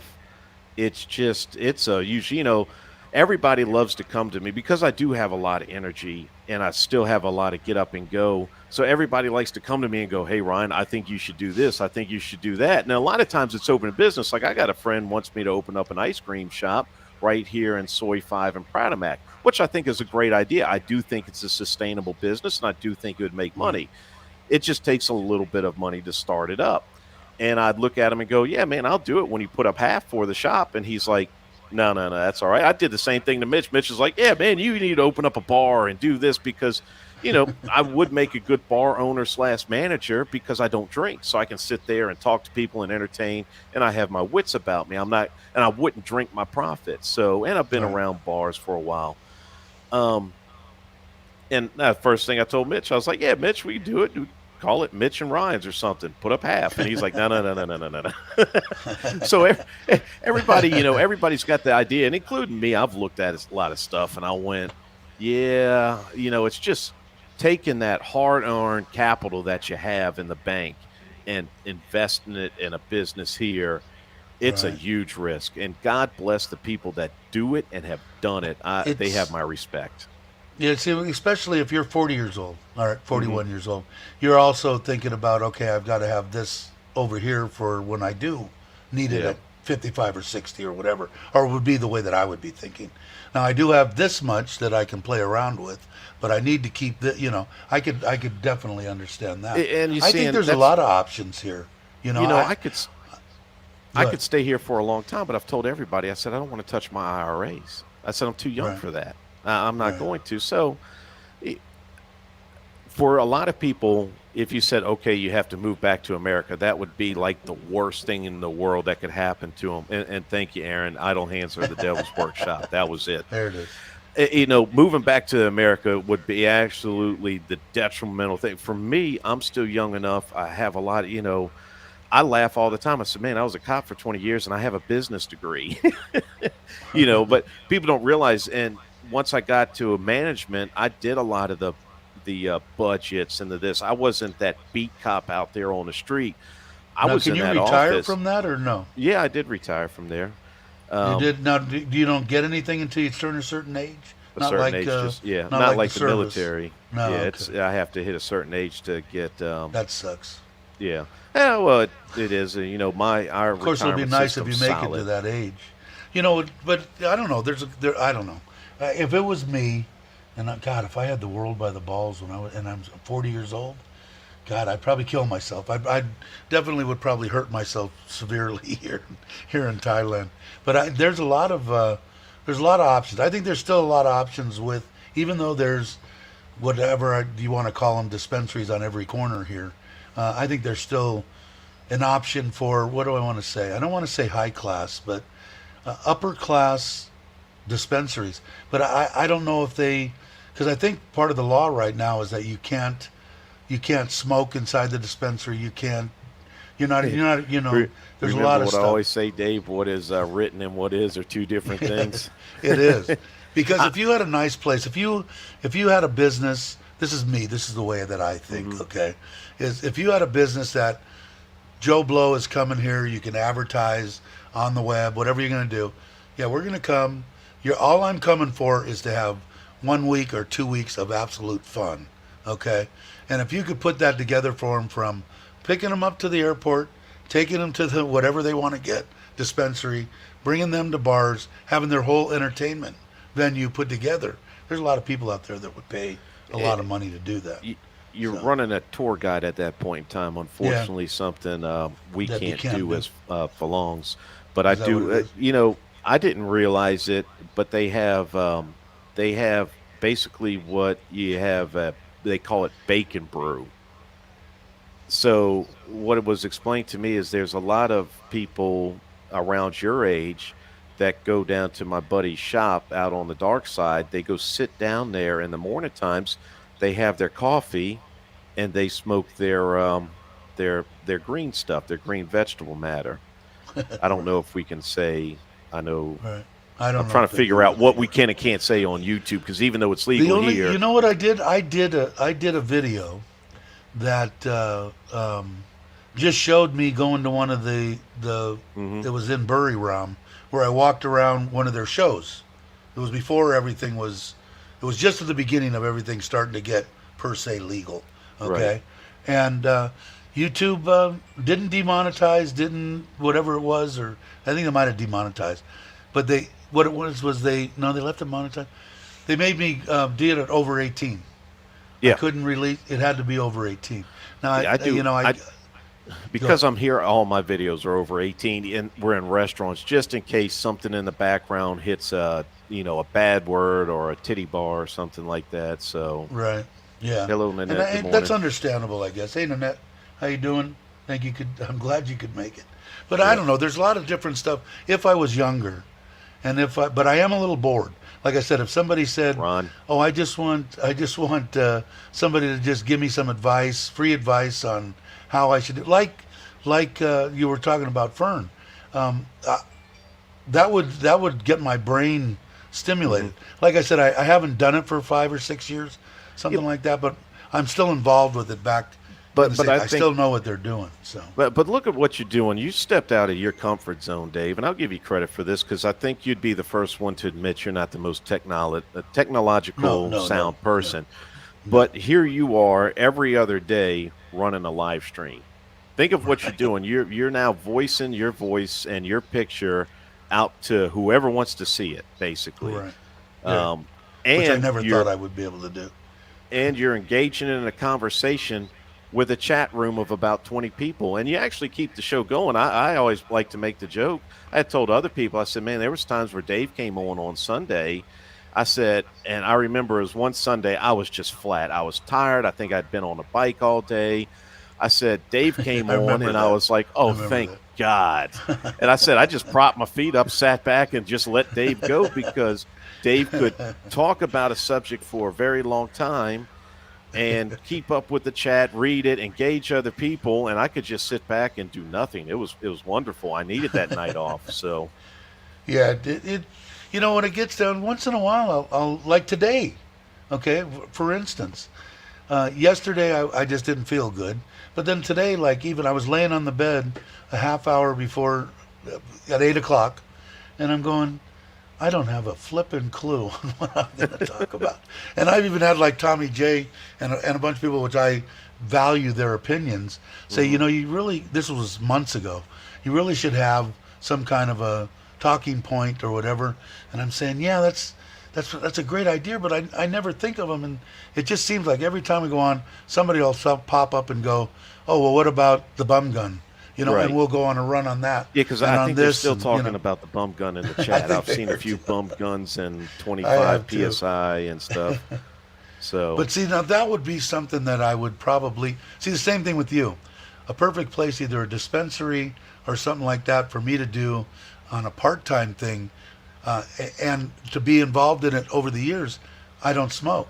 I now, don't do. now, I don't do anything. I don't ingest it. I don't and and do and anything, and I that's don't drink. and that's So my problem is I don't know my ass from my elbow other than to identify and go, yeah, that's weed. Um, that's about it. So me opening up a place, I'm always kind of a believer that in order to open up a place, you need to work there, and to need to work there, you need to know a little bit yes, about yes, what you're selling. You right. know, to me, I'd be over my head. Not saying it's a good idea, but to who just said that, Gogo's Yeah, credit, he's exactly right because right here on Soy 5 in Pratamac, literally you can't walk. It's like every other shop now is a I saw dispensary. that. Yeah, And it's like, oh my goodness. And they all went up overnight. I mean, it's it's something else. And just the other day I walked past one, like I got done eating at the Cajun restaurant and walked outside and and I walked down the street and I could smell just that pungent odor, just bad. And I'm like, come on, guys, keep the door closed. It stinks. it could be a fun teacher. Yeah, what it is a lot of people. It There's a lot of stuff that it's good to be able to go into a dispensary or something like that and Hmm. speak to somebody that knows what they're talking about and are familiar with it, even more so than me because I don't smoke it and I Right. don't do it. Now I know the only thing that I know is I can actually push a bud past its height and THC and roll it over. Now what is that good for? It'll knock the living crap out of you and Now, put you to sleep. From So it'll from put you what I to sleep. understand, I talked to somebody. He said now he's got the testing equipment. I'll just cut beat around the bush anymore. You've got the green spot out on the dark side, and Josh in La La Land. If you've ever seen his YouTube channel, he Yeah, I know owns it. Josh. I Yeah, know Josh Josh. is a Well, he good. knows of me. Yeah. He he's 100% legit on everything, because he even said, he goes, man, with him having a YouTube channel and having a lot of haters that he has, he just knew they would come after him all the way. He said he had to wait a while. He did everything by the book. He can actually Good for get him. up. It is totally within the cards. If you come into his shop and you have questions, he can go behind the counter, start grabbing product and showing it to you, because he's got a work That's what permit you to do just that. And That's he's what got a you work permit to go to other dispensaries and test their product. It's perfect. Tell him gotta love Thailand. He'll remember me. Yeah. We transpired back maybe over a year ago, but a couple of times I'll go on there and say, hey, how you doing? When I see he comes up and stuff. But there was a couple of guys that he hung around with that weren't on top of my list. But that teach their own. I don't Right. judge somebody's person because of somebody else. But Right. but anyway, the thing, yeah, I'm definitely, when I come, we'll definitely go out there. I'd love to see it, but I don't indulge in it. He told I me the love highest. to grow it. I asked him, I But said, what's the highest percentage you've seen? And I want to say he told me, he said the highest that he's seen over here was like 17 or 18%, the which the I the know they've OG gotten that up. I grew the last time that we sent it to Oakland, and this was 7 years ago, was 27%, Yeah, and it was I've heard the highest here and around there was 33% yeah, you and the know, stuff has went up as far as with the that's what they hydroponics and perfected. everything. Yeah, yeah. Well, that's all I grew. I'm not big into dirt. I don't like Hmm. dirt. It's dirty. And it's like the only thing is when you're growing hydroponically, and that's why I told everybody that I was teaching and everybody that I was dealing with is do your job, then get high. Because as soon as you mess up that formula and you put it to those plants, there's like, oops, nope, too late. It's in the roots. It's gone. You've Do, killed them all. do you know how many, You're done. well, I won't say successful because they got busted, but drug dealers that really made a lot of money and had nice shit, we would talk to them. And of course, one of the things we'd do is we'd piss test them, and they'd come up clean all the time. It's like, you're selling cocaine, this, marijuana, meth, and blah blah Right. blah blah blah blah blah blah blah. Completely It's clean. like, hey man, you don't use that stuff. Do Nope. you take the meth? Do you do this? Do you do that? And they would go, No no man, that drugs. shit's dangerous. Yeah, it That is. shit's addictive. And You can't it run a was business and do that. no, it was different for me because I really believe, and I'm an advocate, and will be till the day I die. They have not even scratched the surface on what this plant can do. You're I talking about agree with that. Egyptians a million years ago, knowing that it had medicinal purposes, and you got the United States of America, that can't understand because of pharmaceuticals. Hmm. Okay, is that because it should have been immediately taken as a medical. There shouldn't have been any problem. All the states should now. You want to do it recreational? Hey, that's up to your state. I'm Right. not going to say whether I think it's good, bad, or indifferent. But do I think it's better than drinking? Yeah, I've got a couple of friends that would probably be still alive if they ingested THC instead of drinking. The Right. drinking killed them. So it.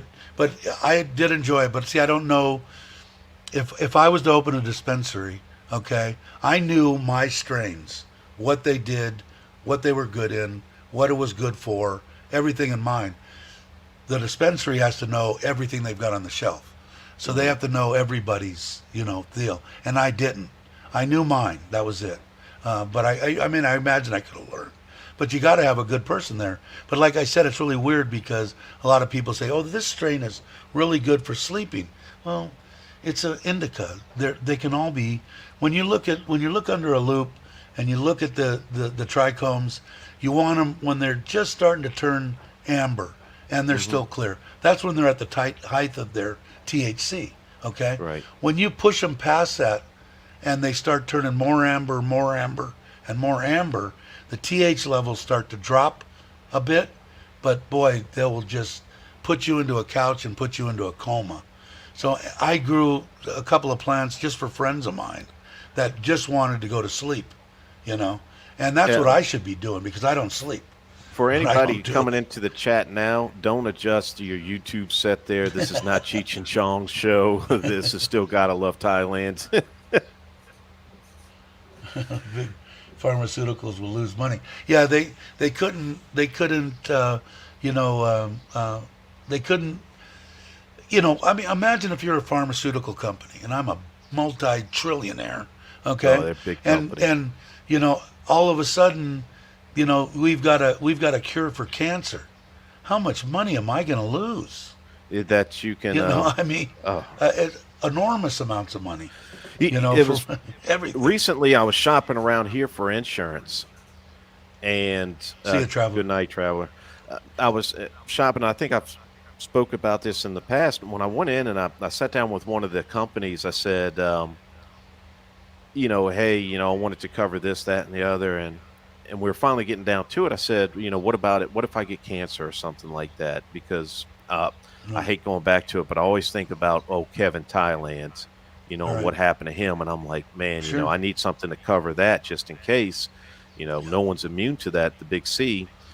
And they're like, oh, the inpatient won't cover it. You have to get outpatient as well, because if you start going through chemo, usually you're not getting checked in the hospital. It's just a day thing. And that's going to Right. run about this and this and this and this. And that's going to cost this much and this much. So you need the coverage for this. And I'm going, good Lord, they've got this shit down to where that's, you get cancer. They're just going to run up the bill on an outpatient side of it. It's like, Right. man, that's a lot of money. I'm luckily I got married. Okay. And does it cover? I think it's like 80, 85. It's a weird number. It's like 85 to 90% my wife's insurance covers me. So Hmm. when I laid out 20 for 3 months worth of the new medications and all my medications and seeing the doctor and blood tests and all that, it was like 26,000 baht, and I ended up getting 24,000 back. So it cost me Nice. 2,000 baht for 2 months. So Nice. I'm lucky because they'll cover everything. My wife's got everything. She knows exactly what papers to do and how to do it. And TOT or NT now. It's really weird because my wife said, like, we can go to the government hospital, or we can go to the one that I was in, the private hospital, pay the money. Both ways, I have to pay the money, and we get it back. But a lot of the government places, like, and I don't know exactly which one, the police force, whether they have a fire department, whatever it is, the other entities don't have that option. Only some of the government companies, like some of the Well, government yeah. companies, says we're going to cover, but you need to go to the government hospital. You cannot Hmm. go to a private hospital. And my wife's company, which is now NT, we can go anywhere we want. Well, do I have to pay for it? Yes. Do I get reimbursed to 85, 90%? Yes. So I don't Right. have to. I'm lucky in that aspect. But it cost me 1 million baht when I got sick. So that's Yep. why anybody out there that thinks that they can, you don't know what's going to happen. I was, 1 second I was smoking cigarettes, can barely breathe. The next second I was in Hmm. ICU with a tube down my throat. Nothing to say about it. And 3 months later, before I got out, no way am I going to get. Now, was I talking about getting insurance? Sure, I was watching Chuck's video and this one. Okay, that's the one I think I want. This one, boom, boom. Next thing I know, I've got a tube down my throat and I'm in ICU. Yeah. So it cost 1 million baht. I could Yeah. have took that 1 million baht and bought a condo in Rayon. So by all means, if you're watching this, if you're still hanging out, make sure you got something in place. Me, I figured beforehand, even if I got the insurance, if it was going to be, and I was single, and when I first came here, I still carry, I didn't discontinue my Social Security The funny thing in is the about, U.S. or not funny, but the thing that every YouTuber that I've heard that gives any type of advice or encouragement or kind of guides people through, they all don't agree on everything. It's human nature. We're not all going to agree. You have different opinions from me. I have Sure, different opinions from you. sure, That's what makes us all human, and what makes sure. us Americans too, because we like to argue. Um, Hey, stuck. eh, Yeah, I and agree. I agree with that. but the one thing that we all say, please, if you're going to stay over here for any length of time, Get insurance. extended length of time, get Yes. insurance. Like I haven't heard one person yet say, you don't need that shit. They're all lying to you. Everybody says, oh my God, get insurance. Well, Just please get I've it. been kind of on the fence lately because it's only $220 or something like that. I could stop getting my insurance in the U.S. But what I'm thinking, because I've already asked him, I said, because when I first heard about it, did I kind of have an inkling in the back of my brain that I could stop it? Yes. Did I kind of go as far as I can't do it online, I have to do it in person?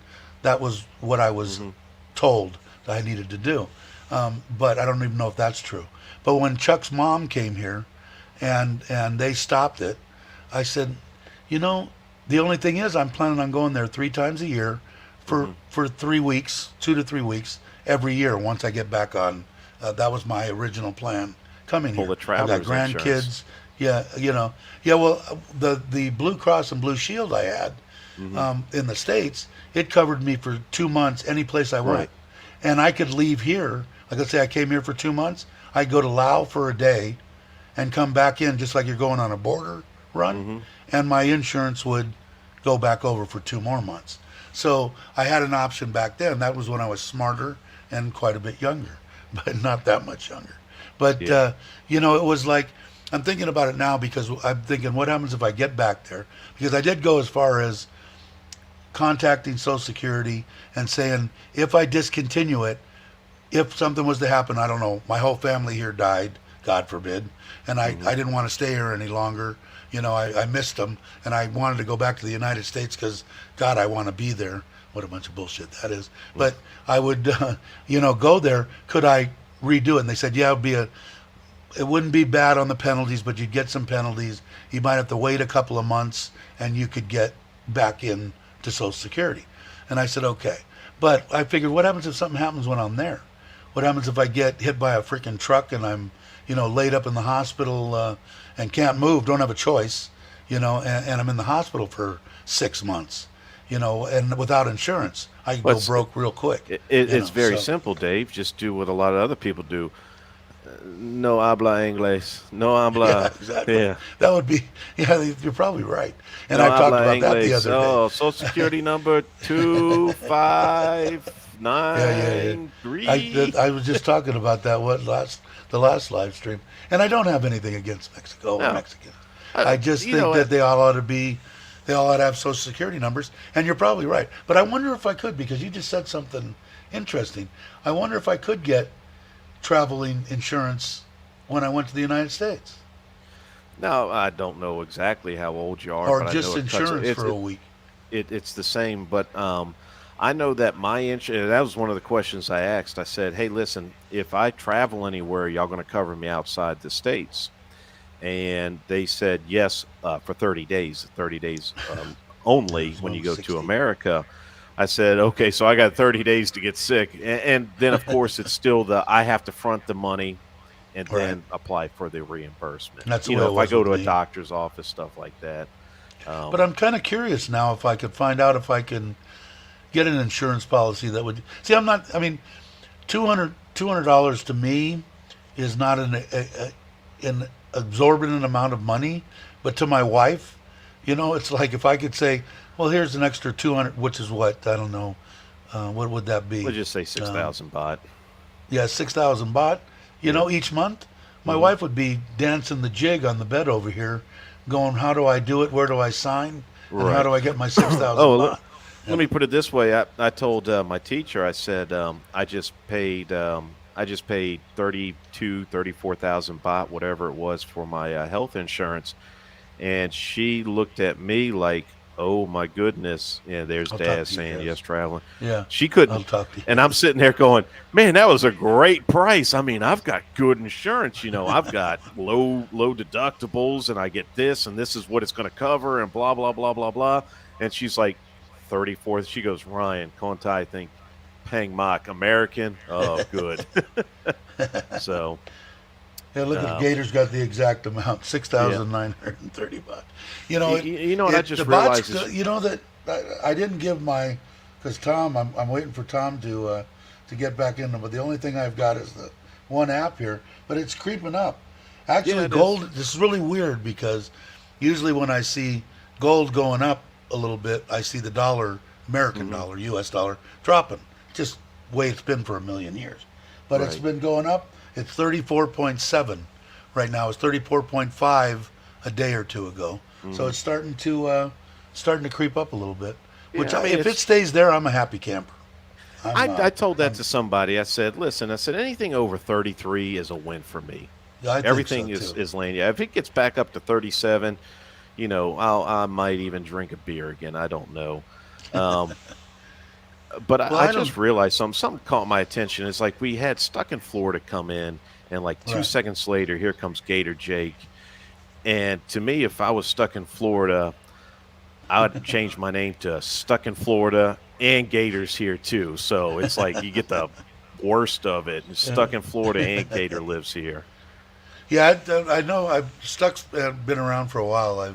Yeah. We've kind of intervened here and there, but I know he's got some stuff and been wanting to get here for quite a while, and rentals and a bunch of stuff. I never really met the man and never sat down and had an extensive conversation with him. But anybody that it seems like everybody wants to come here. Like in your, it seems like to me anyway that you're completely content here in Thailand, and it would For the most be. part, yeah. Yeah, it would be for me. It would be if I was in that position, I would be looking, what can I do? And it sounds like you're kind of doing that anyway. No, But I've been doing that. yeah, yeah. And if you could get 5 or 6, if you do it all on the up and up and the right way, like you said, that the green spot or whatever it is Robert. out there. Is Robert here? He'll only be Yeah. here for a minute. He's in and out. Hey, Robert, just kidding. But the let's see, if you're going to travel, let's see what Gorgeous says here. If you're going to travel back to your home country on a regular basis, buy travel insurance in your home country, cheaper and better coverage. So if I could buy insurance saying I'm going to be in the U.S. For 2 weeks, these dates to this date, I can get somebody that'll sell me insurance, basically. It's worth a shot, That's Dave. Just jump on your yeah, little yeah. Google there and look Well, for your like I favorite said, if that travel only insurance costs company in me America. And say, hey, I'm if coming let's from say here to here. yeah, and if it's saved, because it's all for my wife, man. I don't, Mhm. and if let's say I get 220 or $40 back a month from Social Security, and let's say it costs me $40 a month for going back, 2 times or 3 times or whatever, she could have the balance. And like I said, Right. 6,000 baht to her is like, woohoo! I mean, Mhm. this is you got to understand, anybody that's watching this that is not completely 100%, know about Thailand and the people that work here and the people that live here and the people that were born here, like my wife. She has a very good job and just makes over 20,000 baht a month. Right. And so when you figure that out and you can do it, then I'm sure Jake will do it real quickly. It's not much money, man. Well, And we've got go a ahead. university professor. She, I think, up in the Loy province, whatever university. I think it's Loy province up there. This lady is a tenured professor and has a doctorate, and is a university professor, and makes just shy over 30,000 baht a month. Yeah, yeah. And my wife's happy to get it, and I'm sure she gets a little bit more, but I'm sure she's not telling me everything. But she, and you got to also remember that also includes working one Saturday a month. She works Monday through Friday, and she's expected to work one weekend day, just a Saturday, once a month. Just because I don't understand how they work here. Oh, I have to work over. Do you get paid for working over an hour or two every night, or Right. every night that you work? No. Oh, they want to promote me to big boss, above this one, and my boss move up here, but I don't want it. It's a lot more responsibility. Well, how much more do you get paid? No, same pay. Yeah. So they no. want you to do more and the same pay. Yeah. It's just a statue thing, I think, or how do you say it? The status. Status. The yeah. status, and I'm God, I screw the status. Pay me if I'm working. That's why when they said everything about, oh, they're gonna clamp down on all these people, these YouTubers who don't have work permits and are making money. And I said, my AdSense account's in my wife's name. I don't know what difference that makes. I made $1,200 that we paid taxes twice on. I'm going to pay on a 1099, and my wife pays on, it's her AdSense account. So Right. she pays the taxes here. And, it's like, you have to, I don't know what the deal would be. I don't know how they're going to tax me for 0 baht that I've earned off of YouTube. I Yeah, mean, but it's like, if you're not getting paid, if anything, YouTube how can it be a has job? cost To me me, money. you've got to pay me. If I'm Right. going to work, you got to pay me. Then I'm Hmm. working. If I'm doing something and I'm not getting paid, I ain't working because I don't work Yeah. for free. I do this because I enjoy it. I have fun. I get to meet people like you and everybody that's in the chat. I And feel to like tell you the I'm truth, working, Dave, so I want to get paid. So can you send me like there you 10 go. baht or We could something do so I that. can Yeah, get we could do that. reported? Tim Bond. Yeah, And so the I can money, get like I reported said, to immigration. everybody here has been awesome. To make the $1,200 in the year is just like no one understands how happy my wife is. Hmm. I mean, we've met the last 4 months. If you don't meet $100 in AdSense, they don't send it to you. Google. They'll wait till the next month or 3 months. Whenever you get to the $100 threshold, they'll send it to you. The last 3 or 4 months, we've made it every month, including this month. You just got it. They put it out on the 21st, and you get it by like the 25th. She's in heaven. What is that? Somebody what? That's nothing, right? It's like Well, how three much is it thousand baht, about? $100. 36, like If three you just thousand, say 3,500. 3,000 Yeah, something something, like that. 330. She's in seventh heaven. That's why I said the money that I could get back from Social Security is a lot of money. I've said it a couple of times. It's hard for me to go and say, what, 100 baht? Well, that's nothing. Well, Hmm. bullshit. That's 3 meals to the guy that's sitting next to me, the Thai guy, and his wife, and their 3 children. And it took me a while because I seen the look in my wife's eye when I just said, when I'd say, well, that's nothing. I don't give a shit. Just give it. It's almost not degrading to her, but it makes her feel. I don't know. I don't. It made me think. You know what you said was just wrong. I can tell by Right. looking in my wife's eyes. Thank you, Mom. Apple and top. Thank you.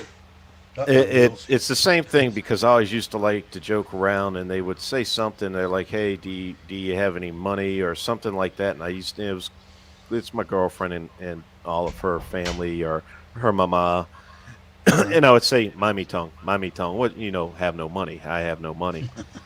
And my mom actually got on to Di, and she got on to me. She's like, "Quit saying Miami tongue. You have money. You don't. You're not like some of the people around here that have no That's right. money, like That's right. have nothing."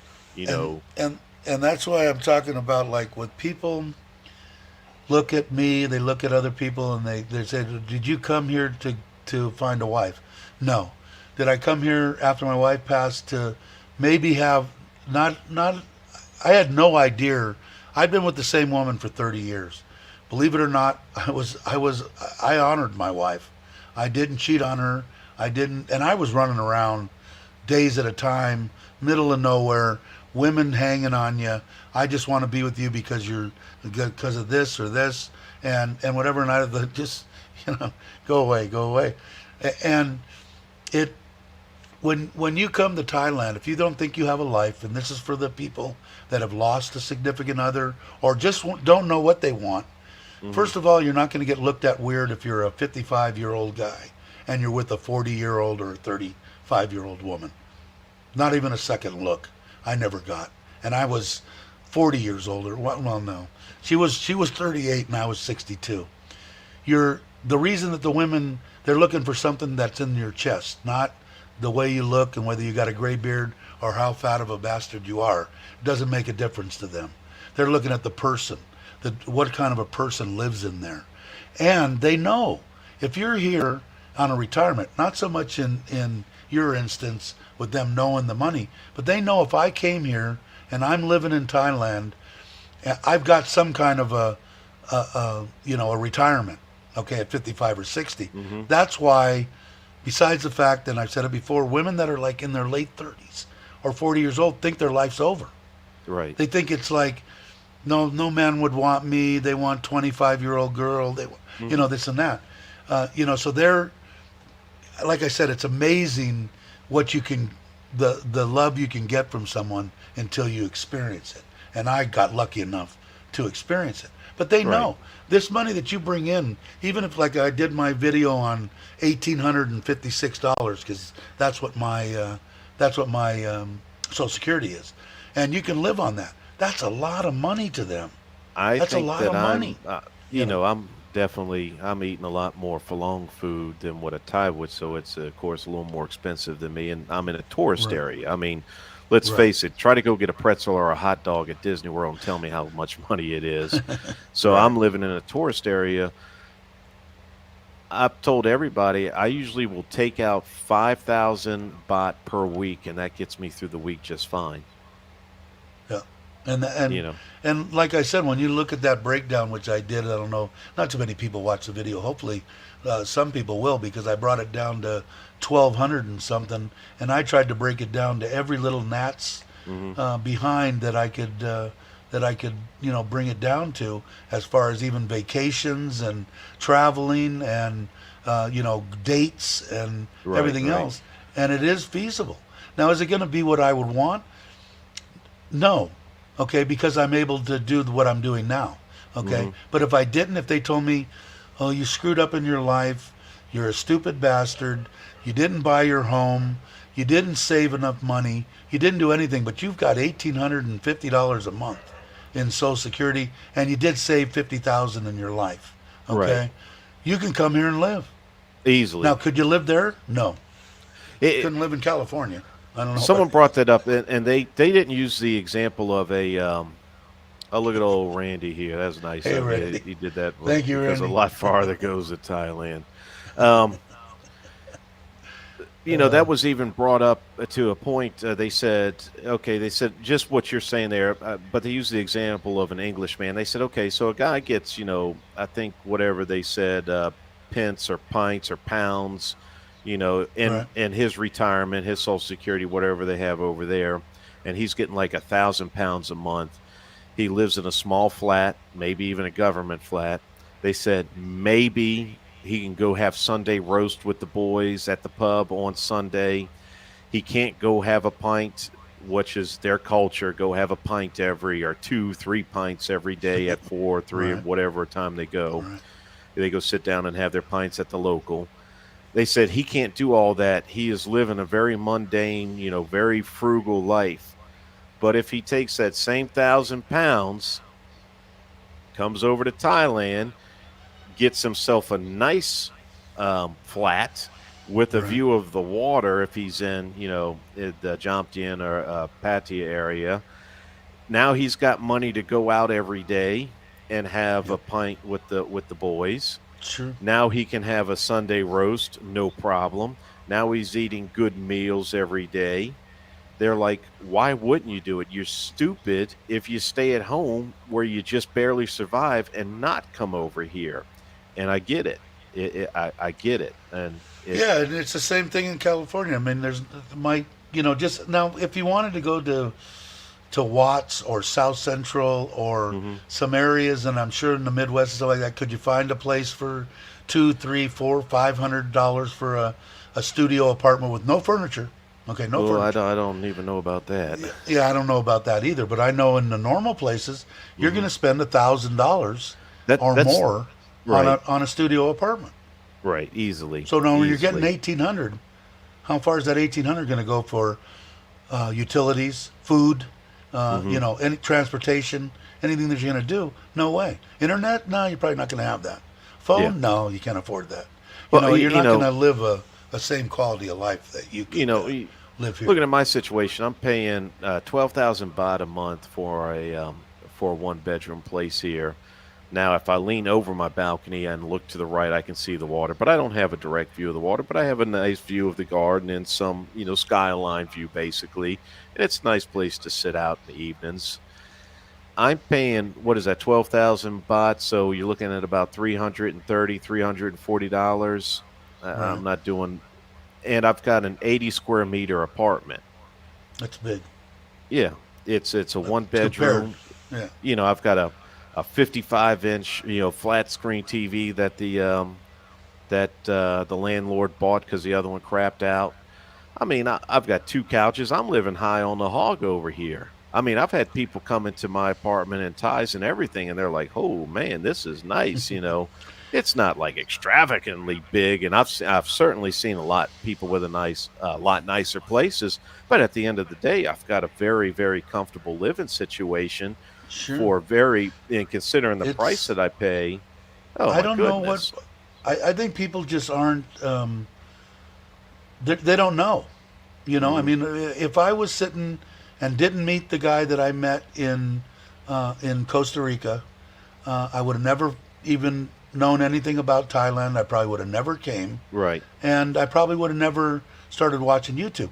I was the same thing before I went to Costa Rica. A lot of people that do videos, which just out on your scooter driving around whatever place you live, if it's a John TM or whatever it is, you'd be amazed. When I went to Costa Rica, I watched so many videos.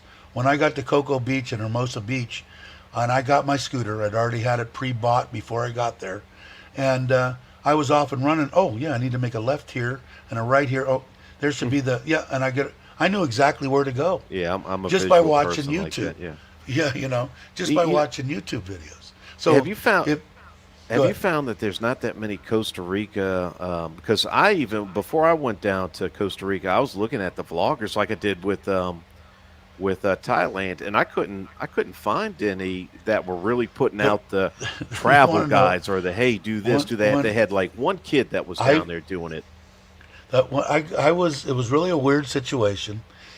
The one guy that I started watching was an American guy, gay, boyfriend. I know who you're talking about. Yeah, those two guys, and they gave the best information that I could find on Costa Rica. Showed the money. Now they have their own travel business, and they bought houses. Now at this point, he was doing border runs for 7 years. Wow. Every 3 months, when you fly into Costa Rica, you'd get a 90-day stamp. Boom. Correct. Yeah. And they do border run 7 years. Now I don't know what he's doing now, but the weird thing, did you know about him?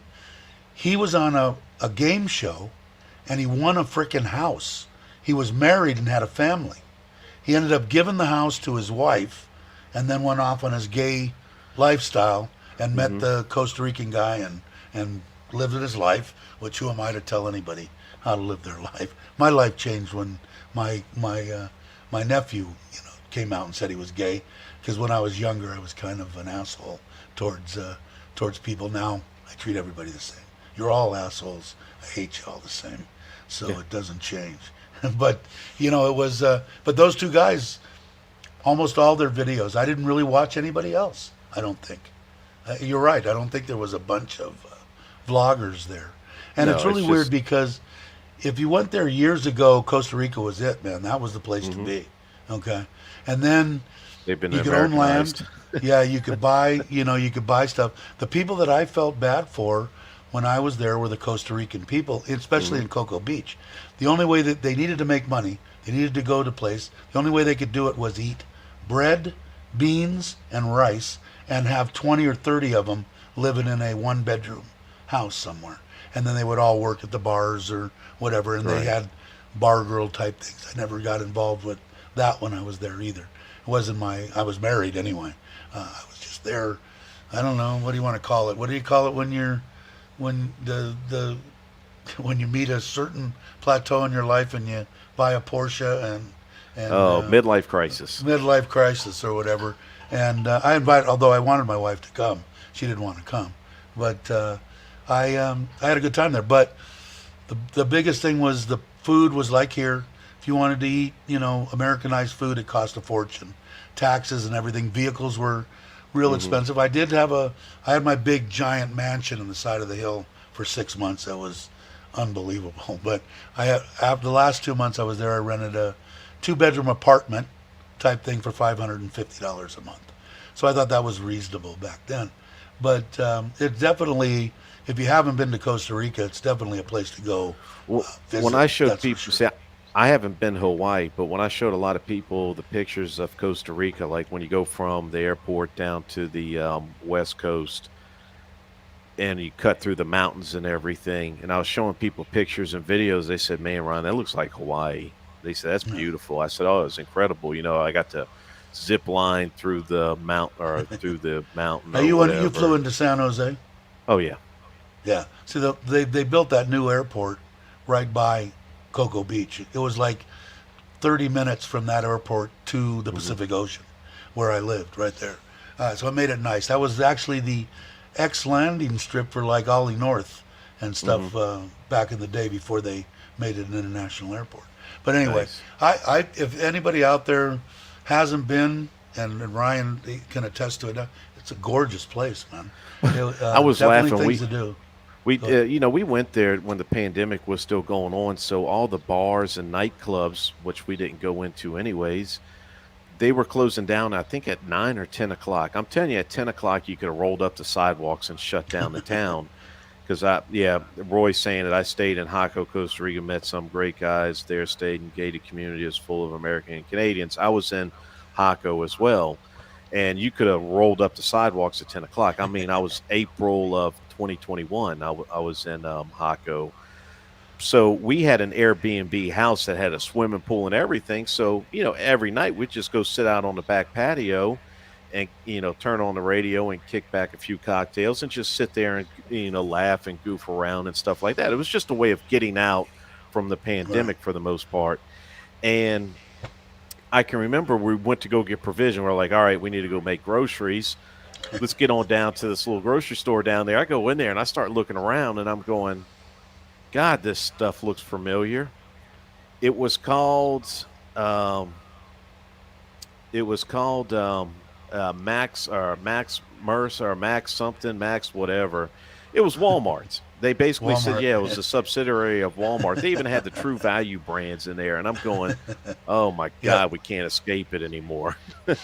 Well, that was my first experience with me walking into the store and having to go up to the person in the little market and going, hey, by mistake, your guy left a whole shitload of eggs over here on the floor. They haven't made it to the cooler yet. And they looked at me like I was, that was my first experience. We don't put eggs in refrigerators. From what I understand, I talked to a chef. He said you could always tell it's something that the USDA requires something to be put on eggs. That's why they have to be refrigerated. And he said we're one of the only countries for that. Like we're the only weird ones out there. The only one? Yeah, we're like but they must build everything for us because every refrigerator, including here, that I've seen, they have the little egg deal in the door where you could set a dozen eggs. In every refrigerator that I've ever seen. Go. I didn't realize this, and I had to actually double check it. Go count your holes for the eggs.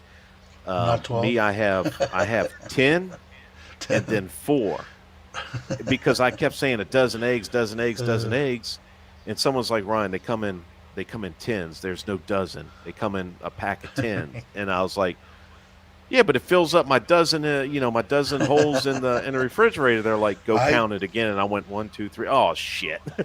I've had some people. What was Rob? 20 Seconds in Thailand. He did a video that I watched a while back, a long time ago, that he got sick from a rotten egg, or an egg that was off. And I don't know. It just seemed the thing that I noticed here was that the shells are real thin, on most of the eggs that I've seen. Now, these chickens that we have across the street, I'm imagining maybe it's what you feed them. I don't know. We're going to see what those eggs are like. Right. Like my father-in-law, hey, you want to have chickens? Why don't you have just all hens? Why do we have 4 roosters and 1 hen? And because that's what he's not into killing anything. He's not into, any of that stuff. That's why we moved them over here from over there, because they were starting to fly and people were grabbing them out in the street, not knowing who they are, and that was dinner. And so he wanted to move. Plus, he got in an accident at night, and he was going over there every day to feed him and riding home after dark. And said, just move him over here. So that's what we got. But I'm curious. I think there's 2 hens, I should say, and I think 3 roosters. Anything that you want to know, send me it cost me. I did a breakdown on it. If you hire somebody to come in, the build was pretty straightforward. The way I built it was a reinforced slab on the bottom and a bottom drain, of course. And then I put the block and coming out of that slab, steel coming up and a block on the inside, and then a space like this, and then the other block. So the wall's about 10.5 inches thick, and poured concrete in the center. And they're actually nice. It's pretty awesome. I dig it. I was in it a couple of days ago. Yeah. But if I can help in any way, it cost, I want to say it was like 110 or 115,000, which I know if I had it built by somebody else, it would have been 250 or something, probably more so on the pond. The pond. Dave, I actually got to get a hold of some computer stuff. You realize I've been on with you probably over an hour now, and I came on to talk about flights. Yeah, there you I go. don't Oh, know we how never that did. happened. I got We sucked never into did a talk time about warp. those either, did we? But that's So okay. let me give you my quick flights tips, and Yeah, then go I'm ahead. jumping out of here real quick. Yeah, it's over 2 hours too. Go ahead. When you go to search, whether you're doing it on Google Flights, Expedia, go down any travel agency, here's what I want you to do. Go ahead and click at the corner if you're using Google and do an incognito tab. You ever seen that And before where you can do an no, incognito tab? If no, you've got Google, they've got the big three little deals at the top next to your the profile dots, name. the It'll three say new dots. tab, new window, new incognito window. Basically, Oh, what yeah. that does is that doesn't track your history or your cookies. What happens with the airlines is they're reading your cookies. That's how your advertisement is put on your page. You know how we always say you type in, "Oh, I want a swimming pool." Then the next thing you know, you go on Facebook and you're getting adverts for Yeah, yeah, chlorine yeah, or yeah, other yeah, swimming yeah. pools. Okay, That's coming from your okay. cookies and the data being stored on your phone, all that stuff. By doing Shit. a new incognito window, it's not picking up your history or your cookies, and your VPN also helps as well. So the more times that you look at a flight, like if you're saying I want to go from BKK to LAX, and you look Okay, I at it just on a did it. I Tuesday, got new tab, new window, and new incognito incognito window. window. Okay, okay, I know That's the one exactly that what you it is. should be using to look up your flights. That's not tracking your Okay. history, because what it's doing is it's showing that you're looking at flights, so they know you're interested. So they'll actually go higher with the price. So you're like, oh shit, the price is going up. Let me buy it now. That's one reason. And then the other reason is if once it books up, or it's kind of like you ever heard of the website GoDaddy.com? Yeah, yeah. I always tell people, if you want a website, do not go look for it on GoDaddy.com. Because if you go there and say, oh, I want the website name, let's say you go on GoDaddy and say, oh, I wonder if the website GottoLoveThailand.com is available. The Right. second you go look for it, GoDaddy's going to purchase it. And if you go back a day or 2 days later, the price is going to be like, you could buy it right now for $11, but if you go back in 2 days, it's going to be over $100 because they know you want it. They go in and snatch it up. Ah. That's why I use whois.com to buy website names. Same thing pretty much happens with the airlines. They know you're looking at this flight. They're like, oh, he's looking there. So they'll put that price up. And it's like, it's just one big game with the I'm gonna check algorithm. it out. Somebody Now, I had heard people talking about when they know, or I guess if you're blocking it with your whatever it is, it's the same type thing. They don't know right, who VPN, you are or everything. what's going The on. VPN, but VPN only puts you in another place. A VPN doesn't hide your cookies, On um, what you're looking for. what you're looking at. Well, okay, okay. So, but I have heard, I haven't experimented with it yet, but I read an article on one of them that said, let's say, if you put your VPN in like South America, not many South Americans do a trip from Bangkok to LAX. So they might get a cheaper price if they think you're in South I America see, I or see. here, there, stuff like that. Somebody had said that if you were in another area, that hmm sometimes you can get a better rate, Yeah, like and you just I've said. heard the same. So, I haven't played with it enough because I actually have two VPNs. Um, I have two different companies. One's better than the other ones, but it's it's just one big game that you have to play. It takes me two. I took It took me 2 weeks, 3 weeks to finally found the price that I thought was appropriate with the routes and the seats that I wanted. So I will. I'm definitely going to look at because they jump. Well, they jumped up anyway, which is normal. I mean, mhm. I would have expected them to go up.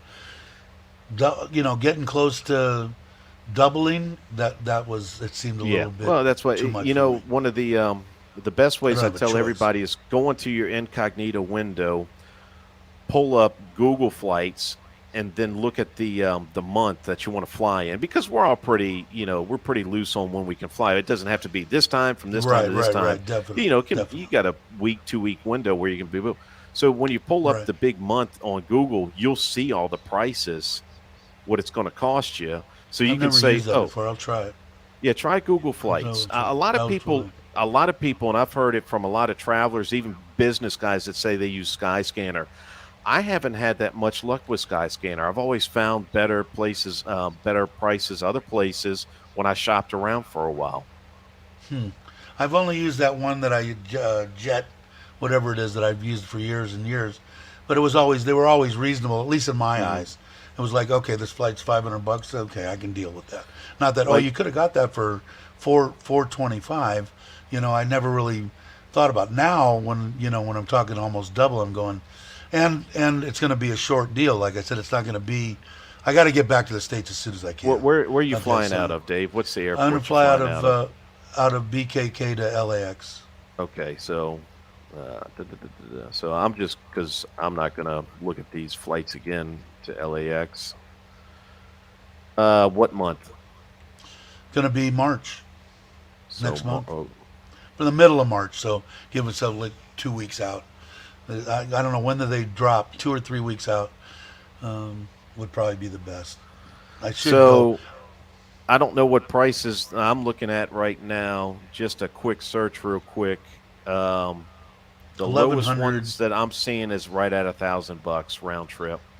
Yeah, that's about what 1,041 was. I think the last time that I looked for the middle of March. But I'm gonna go and check. It's really weird because I don't know how it works. At least on this Jet Fly or Just Fly, I think is the name of it. Hmm. The one time when I was looking at it, one second I checked it. It was it's 1,041. I closed it out. My wife said, "What date? What was that? What was that?" I went and rolled back in, and it was 11:50. Yeah, Not 3 minutes later. yeah, So they're tracking you. they're tracking me. It's a That conspiracy, Dave. makes It's a conspiracy. Yeah, no shit. I grew up with all that crap with the guys in the in the 70s and 80s with they can see you, the government can see you through your television. Now I'm looking back on it and go, maybe they could have. I don't know Yeah. what the hell was happening during that time. But So, all right, well I think you got to go, and it's been over 2 hours. wow. I think that's enough. I got my food over here that I could smell. There's still like 29 people in here. You guys are awesome, man. I want to thank you, Ryan, for coming in. That's awesome. Anytime you want. And your deal, you're doing the Sunday deal, right? Sunday at 8 o'clock, 8 o'clock BKK time at night, 8 p.m. Usually I have Mitch on there with me. I'm trying to line up guests for the week every week, but I noticed we had Zeke, man, that not many people know about that came on. I didn't know And about him. but I found that I was doing too much of question and answer, and we wanted to try to make it casual, like a chat like we're having here. Right. And I was like, man, I was like grilling him. It was like 20 questions with Zeke, man. Like, so what are you doing? And he was I awesome. don't He know. was I enjoyed answering it. all of them. And I'm trying to think. Who? I don't know. There's a couple of guys that I like watching that I would like to see too. So I don't know. I'll give you my opinions. who's that? Let me see if I got I think that for one, I would have Alex on if he would come on, Bam Bam. Yeah, Which I know he's he in does your his area. live streams. And on the yeah. smaller end would be Uncle Craig, man. I think Uncle Craig could use a little bump, and he's a pretty good guy. So I don't know if you watch him or if you've seen any of his stuff, but if you check Von him out, Nuck. you'll see Yeah. why I don't he's know kind of a Craig that kickback- well yet. Kind of a kickback ex-principal, just run of the mill, good guy. You'll see. Watch one of his, watch a little bit of one of his videos. But I'll start thinking about people that I would like to see, because I heard Richard. Somebody was saying he kind of lost his job, which kind of sucks. Um, And and he's looking for stuff, so he's busy and doing anything. Go ahead. I sent him a message just to say hello the other day, and yeah, but to answer Gator Drake, no, I don't have a new channel. I just rebranded the Eat Out Patia channel. I still do the Eat Out Patia videos, but what I thought is I wanted to try to expand more. I'm actually digging this YouTube stuff. I wanted to try to do more interviews. I had an interview lined up for today, but the person, when I lined him, originally he said yes, and then when I try to nail down a time and a place, he's like, man, I'm really not comfortable with being in front of the camera. And it's one of those, I'm not even mad about it. I'm like, dude, I understand completely. Yeah, He but you didn't should wanna let put him. You should let him come on and done this. Well, no, it was going to be like an interview where I go into his business, like shoot the business, and I then see. do an interview with him where I can actually I edit it to see. make myself sound intelligent. Um, so I wanted to do more than just food reviews and that, and I can't. I've said it before, and if people may be starting to catch on. I've had to actually step back from the food stuff because Dave, I was gaining weight bad. It was bad Yeah. this week. I've been on a tear, eating, going to the Cajun, eating the and Gator. By the way, I Well, you had know to what? reuse your interview the other day from my last video. Everybody thinks you're in Thailand again. um, I'm gonna. I've been eating I'll tell you chicken what, and man. vegetables and Caesar I'm gonna have salads. to. Tom is. Tom is. I love Tom. Tom's a good guy, man. I've known him for a while. Like he was the first one to actually drive to Surin and meet me, right? And it was during a kind of a controversial time with another YouTuber and stuff. But what I'm gonna me and him are lying, and I'm going to tell him if he's listening. I might have to stop and kick you off my line deal because every time he goes and eats, he just sends me pictures of Yeah. Mexican food and pizza, and I'm just sitting there going, drool's coming down my face. Tom's a great guy. He wants me That's to one go to of the this advantages this of Peaky Blinders. But yeah, that's he one of the wants me to go there. advantages of living in a tourist place with a melting pot is that you can pretty much find just about every. I mean, you got to think of it like for me, Cajun food and New Orleans food is so specific to a very small area. I can Sure, go down and get a pot of gum or a cup of gumbo and a shrimp po' boy right down the street from where I live. I mean, I'm going, man, you just can't that's beat that. unbelievable. And Robert Mack, he can attest to it. He was eating at the Cajun quite a bit. Um, they've got healthy options there where it's literally like vegetables, a piece of chicken, and the sweet mashed potatoes. And that is one of the best meals you can have for lunch because it's a well balanced meal. So it, I'm doing that, and that's what I looked at as well, Gator. The man, you watched him from the first season to the third season, and he ballooned up bad, But and that's what was happening to me. And I'm like, most people come to Thailand, and you hear all the stories. Oh, I lost weight coming to Thailand because I'm out and I'm doing this. And I'm going, am I the only asshole that's actually gained weight? no, I did. I'm the other asshole over here. Okay, You know so what it yeah, is? I love food, man. I was yeah, brought well, up I'm by right it, there with you. and I was brought up during the year. You eat everything on your freaking Mm-hmm. plate. There's people starving Yep. somewhere, and they're not going to eat. So you don't eat it. You eat it for lunch. You eat it for dinner. You eat it for Right. breakfast. And it was like, okay. You mean do you want me to keep eating until I puke, or And So my it's other horrible. advice is do not go eat with Robert Mack Media. He is a very bad influence when it comes to finishing your meal and ordering a dessert. Because the second I heard Robert say, what do y'all have for dessert? I'm like peeking up going, well, if Robert's going to do it, I can't let him sit here alone and not have dessert with him. So give me a Uh, piece of pie It too is, or ice cream or I just whatever.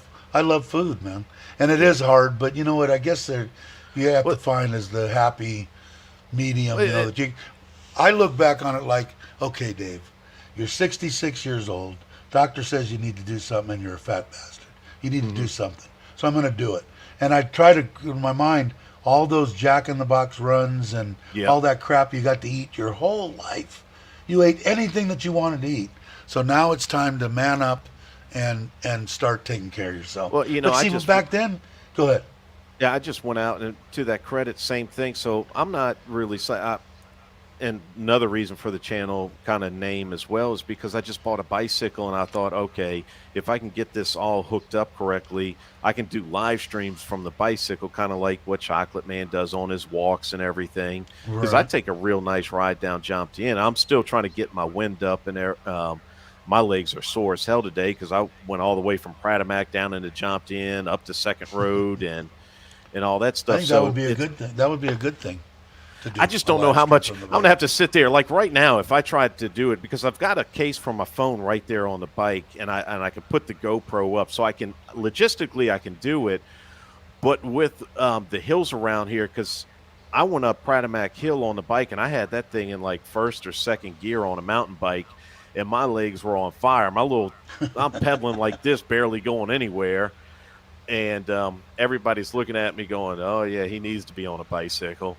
Um, So here's another sick bastard. We don't like that. We don't want to see that kind of crap. yeah. He lost Uncle 30 Craig pounds. Von Knock. But So it is. It's not easy to do, and I don't no, know. It seems to me, I've always had a problem with my weight my whole life. The only time I didn't is when I was involved with sports or Hmm. heavily working out. And so once I stopped all that stuff, it was a fight and a battle all the time, all the time. And it, I do you need to, it's hard, I don't know, man. I dig, give me a big steak, let me sit down and eat it. And then at the end of that, you're going to say, well, we have cheesecake. Am I supposed to say, no, I guess I don't want the cheesecake. See, It's a and I hard got thing a to do. You don't lose and, weight as easy either. Let me tell no, you that. It I've doesn't got seem a like it. bad sweet tooth. I love my sweets, and you just hit the nail on the head with the cheesecake, everything. And they were talking about Peaky Blinders. I actually told DT at one time because he's got some of the best desserts I've ever had. He makes one every day. He doesn't have a set menu for dessert. It's like the dessert of the day is this. We usually don't know unless you hit them online or go into the restaurant. And I told him Right. one day, I said, ET, why don't you put it out on your Facebook page? Like, okay, today's dessert is this. And then I talked to him later on in the meal. I said, on second thought, please don't put what dessert of the day is on your Facebook because I'll check it. And if I'm out and about, I'll just come stop in and sit up at the bar and have a Coke and eat a dessert. And I said, that's the Yeah. last thing I need to do is start coming in Well, here I'll every tell you day, what piling I in did. on your cakes and all. I like to bake. When I was in Costa Rica, I was trying to help out a couple of locals, and the one guy that I had met there had a bar. He had a full kitchen, and he didn't want anything to do with the kitchen. So I helped this other person. I started a Mexican restaurant there. They didn't have a Mexican They had one that was garbage, and I Right. had everything. It was decent for the stuff you could get there. It's really hard to get everything you need here and there, but when uh, when when when I started doing that, I found a place to get a giant quantity of cream cheese, and I love Oh, cheesecake. So I yeah. made cheesecakes, and it was New York, and it was this thick. Hmm. Okay, it was a full deal, and they started putting it on their Facebook deal for the bar and everything like that. Well, every time that I made a cheesecake, it was gone before I could get it. People would call. I just saw it on the Facebook. I'd like two pieces. Make sure. Can I get two pieces? I'll be there in an hour. And I'm going, wow. And so, and I didn't want to cook three. It was like Right. I'd lucky. Sometimes I cook it. I didn't even get a piece. Hmm. I didn't get a piece. Everybody, and it wasn't like it was cheap. I mean, you had to get at least $1 for it. But I think it was five Right. dollars a slice, five Yeah. bucks a $5 a slice. But I do love cheesecake, and I like to cook, which doesn't help either. Yeah, But I'm right there with you. but now I'm eating raw fish and trying to. Although I've got a little bit of rice and looks like some kind of labu over there, chicken I think. But anyway, here's Bob. All right, now it's been 2.5 hours. Ryan's You not guys coming are back on the show awesome. because we're doing marathons. Yeah, they're it's good stuff. And like I said, I'll be there on Sundays. And if you ever want me to jump on and ramble for 10, 20, whatever you want, just let me know. I'm retired. I can do whatever I want. Yeah, So yeah, it makes it pretty definitely. awesome. But thanks for coming on. I appreciate it. It Well, was appreciate fun. it, Dave, and we'll catch you on Sunday. Let's see. Today, are you going to get back on the schedule and do a live stream tomorrow? Or are you going Sunday morning? I'll probably go Sunday morning. Sunday morning.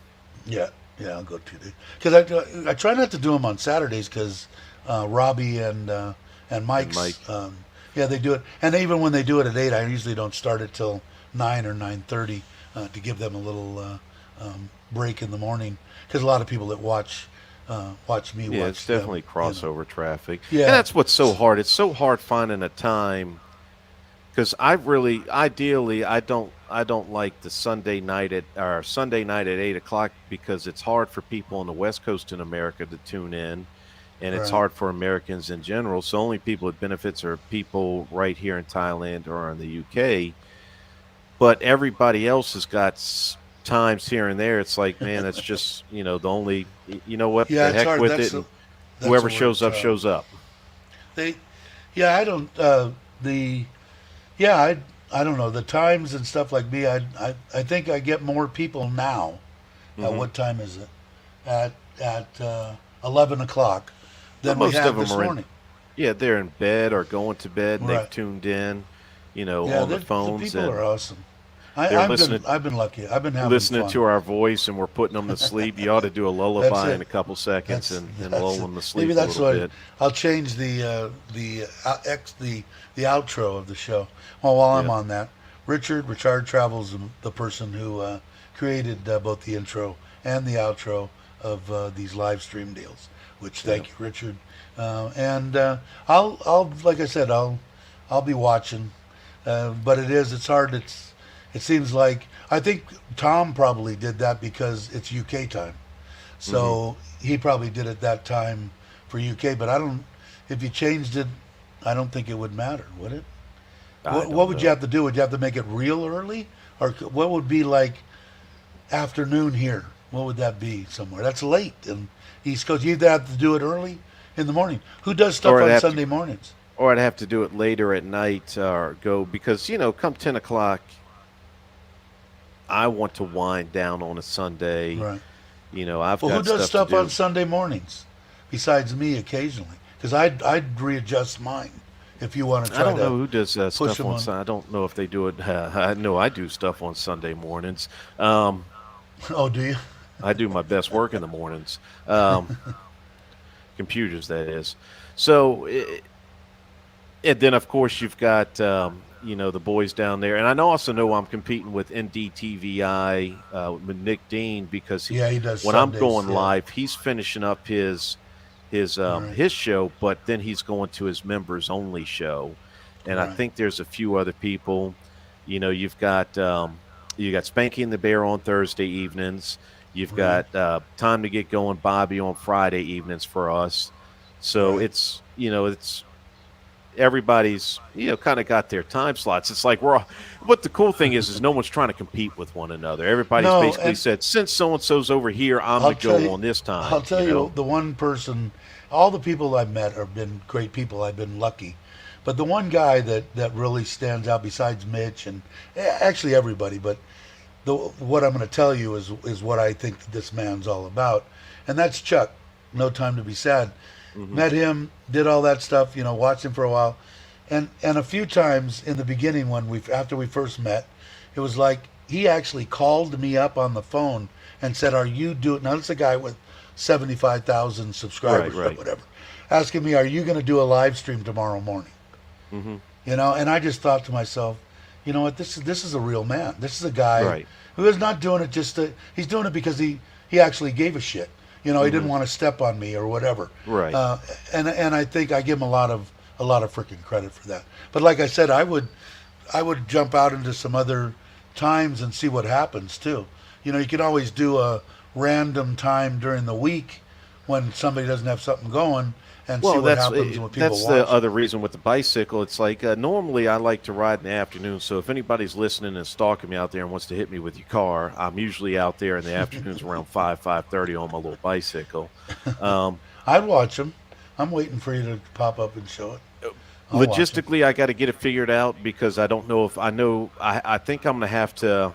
I think I'm gonna have to up my phone data. I've got unlimited, but it's only running 4G, so I think I'm gonna need the 5G to really power the I think that's what GoPro James has now. properly.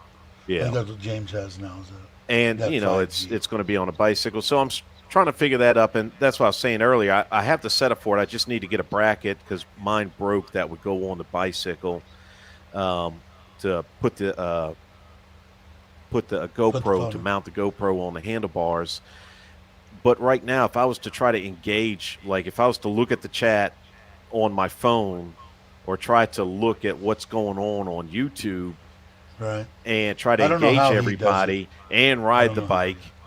I don't know how and he try to does it. keep my wind, you're going to hear, okay, guys, all right, so we're gonna go that way. That's what you would hear right now because I'm out of shape. I mean, it's just I haven't been on Okay, bicycles or doing cardio in a while. you need to find a nice Thai person that needs to make a few dollars.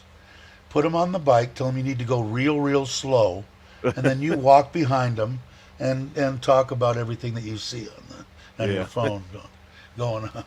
But I don't know. I think it's a good idea.